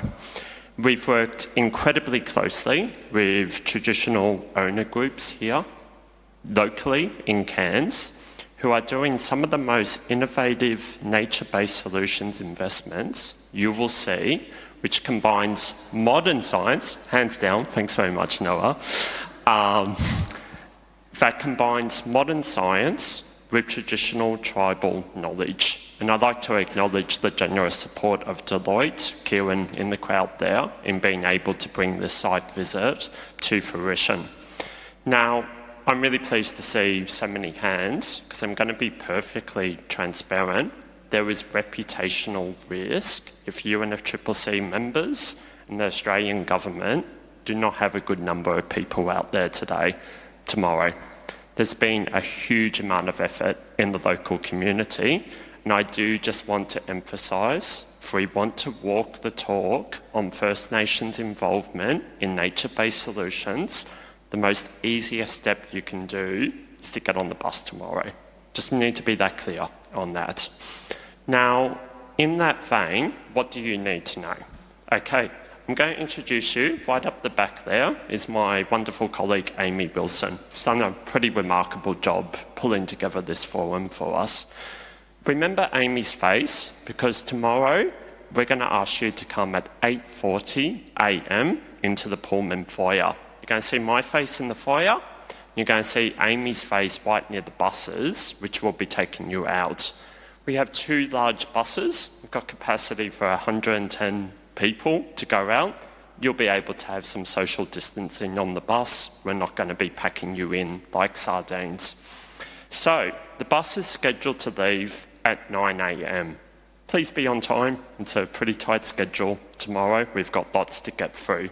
But keep an eye in the foyer for myself and for Amy right near the buses. We've got our process organised. We'll get you onto those buses. We've got lots of questions on what to wear. It's going to be hot. 31 degrees in Cairns tomorrow. We're coming into the tropical weather. The worst thing which could possibly happen is anyone suffers heat stroke. It's a genuine risk tomorrow. You need to drink lots of water. We're going to have a lot of water out there for you to be able to keep you hydrated, both sparkling and still. You can see the level of preparation going into this. Trust me, I have thought of everything. So, no suits, no business attire, nothing which is going to make you hotter. Please take care of yourself with those hot temperatures tomorrow. You'll need some comfortable walking shoes. You could probably get away with sandals. It's about a 300-metre walk from the buses down to the wetland site, which we'll be taking a very close look at during the day. You also need, and we will ensure that we'll have some reserves, but please go out tonight and get some mosquito repellent. Aeroguard's one of the best brands around. It will protect you. Also get some sunscreen. It's going to be hot. That sun's going to come down. We built the site up as much as we can to have shade, but sunscreen will be particularly important in that hot weather. And if you have a hat, preferably a wide brim hat, or if you don't, we strongly recommend it. Can't emphasise it enough, guys. We're coming into Australian summer up in the tropics. It's going to be particularly warm tomorrow. Our other suggestion, and this is taking it even one step further, is over at the night markets, you'll be able to get a fan, costs a few dollars. You will want to be able to cool yourself in the heat of what we're going to be experiencing tomorrow. One of the questions we've really had today is the swimming leg of this. We're going to take you out to Babinda Boulders. Now, if you haven't looked at Babinda Boulders on Google, highly recommend it. It's absolutely stunning. There are change rooms out at Babinda Boulders. You will be able to change. But if your preference is to have your swimmers, please wear them underneath your clothes. We can cater to both options. Trust me, people, you're going to want to be getting in that water by towards the end of the day. We're really excited to have this. This is the jewel in the forum. We're really pleased to be unveiling it.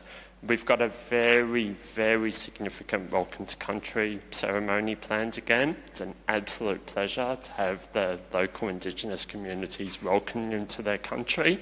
Would ask that you be mindful of that. We're really keen to strengthen our partnerships with the local communities here in Cairns.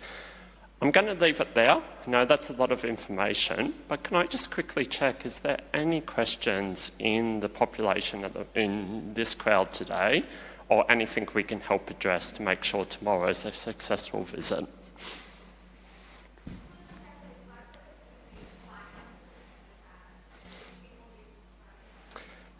We will be on time. We're going to run it pretty tightly.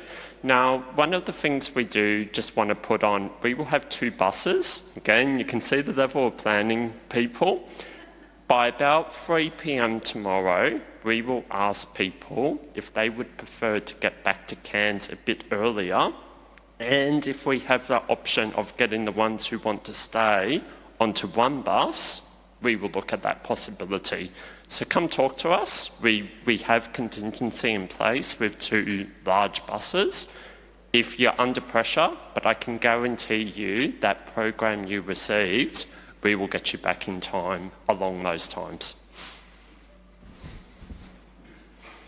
Anything else? Where's my Cairns locals? Good question. I would suggest any of the surf shops, anywhere. Can I? Nope. I'm looking at you, sorry. You know the air.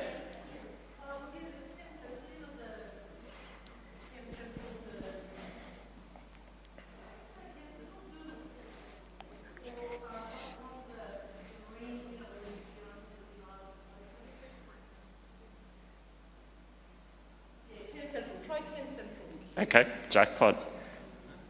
I'm looking around. Final takers, 1, 2, 3. All right, guys, thank you so much. We'll see you at 8:40 a.m. in the foyer. Thank you so much, Craig. And thanks to you for all your efforts, as well with Jargon Eco Services, to pull this together. It really will be a treat, and we look forward to having a wonderful day tomorrow. Just to add on to Craig, so swimming obviously is not compulsory, and we've also been assured that the swimming area is crocodile-free, so it'll be fine, don't worry. The swimming area is crocodile-free, but I do just want to emphasise down at the Russell side there is a local creek. There is a roaming crocodile, which sometimes calls it home. Our suggestion is, so being an Australian government employee, the worst thing which I think could happen is if there's a risk of injury tomorrow, please do not go too close to the edge of the creek, okay, people? You are in Australia. Thank you, Craig. Yes. No consular cases, please. Well, thank you very much, everyone. So we've come to the end of the forum. This has been 3 years in the making. As the committee, my co-facilitator, Ambassador Mohamed Nasr, and I first started discussing the idea of having, a forum on the issue of nature-based solutions, about the possibility of holding it in Australia. And then COVID hit, and then we had to put everything on hold. We are finally here. We have finally had a successful forum, and on behalf of the Australian government, this is the first UNFCCC event we have held in a very long time. It won't be the last, and it's our absolute pleasure to have been able to host you. Before I close, there's just some thank yous I'd like to give. Firstly, to Guju and Henrietta. Thank you so much for welcoming us onto your country, for the welcome to country, and for your insightful wisdom and your presentations. I think, judging from the feedback that I've certainly received in the sidelines, it's been highly valued. So we really, really appreciate your time. I'd like to thank our supporters, the Queensland Government, Jargon Eco Services, Corporate Carbon and Deloitte, for helping to make this possible. I'd like to thank our suppliers, Mark and his team, who have done an amazing job with the IT and the AV. There's been no one sounding like a Daft Punk song in the middle of their presentation. It's all gone really smoothly, so thank you. Thank you also to the Pullman Hotel. A huge thank you to the Secretariat staff. A former member of the SCF called you the dream team, and I couldn't disagree. Deb, Noah, Kathy, Patty, and also Lando, who couldn't make it because of COVID. Thank you so much. This can't happen without you.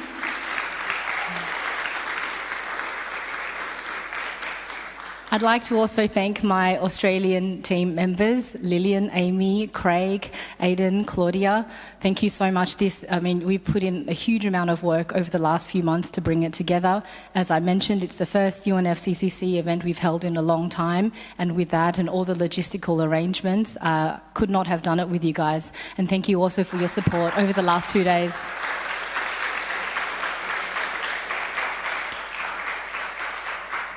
I'd like to say a special thank you to my co-facilitator, Mo. Sadly, he couldn't be here because he's the lead negotiator for COP27 and he's just a little bit busy right now. I know that he was very sad not to have made it. He was one of the biggest supporters of not only this issue, but also of hosting it in Australia. And so a big thanks to him in helping to bring this together as well. And I'd also like to say a very special thank you to my SCF committee members who supported the idea of hosting this event in Australia, despite the fact that it is very far, that there is dangerous wildlife and other issues. So thank you for your support. And lastly, to all of you who have participated, who have travelled here from near and far, and to those who have participated online at all hours of the day, thank you so much for participating and contributing to the rich discussions and the outcomes. This has been a fantastic event. We are so delighted. And with that, I would like to close the forum. Thank you very much.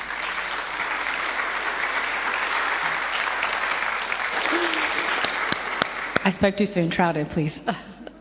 Yeah, this is just to say a very big thank you to you personally, Fiona, to your team, and to everybody who made this possible. I'm speaking, I hope I think on behalf of Sahir and the whole SCF membership and the Secretariat, and a special thanks to the Government of Australia and to the First Nations on whose territory we were allowed to meet. It was a real pleasure and an experience. Thank you so much.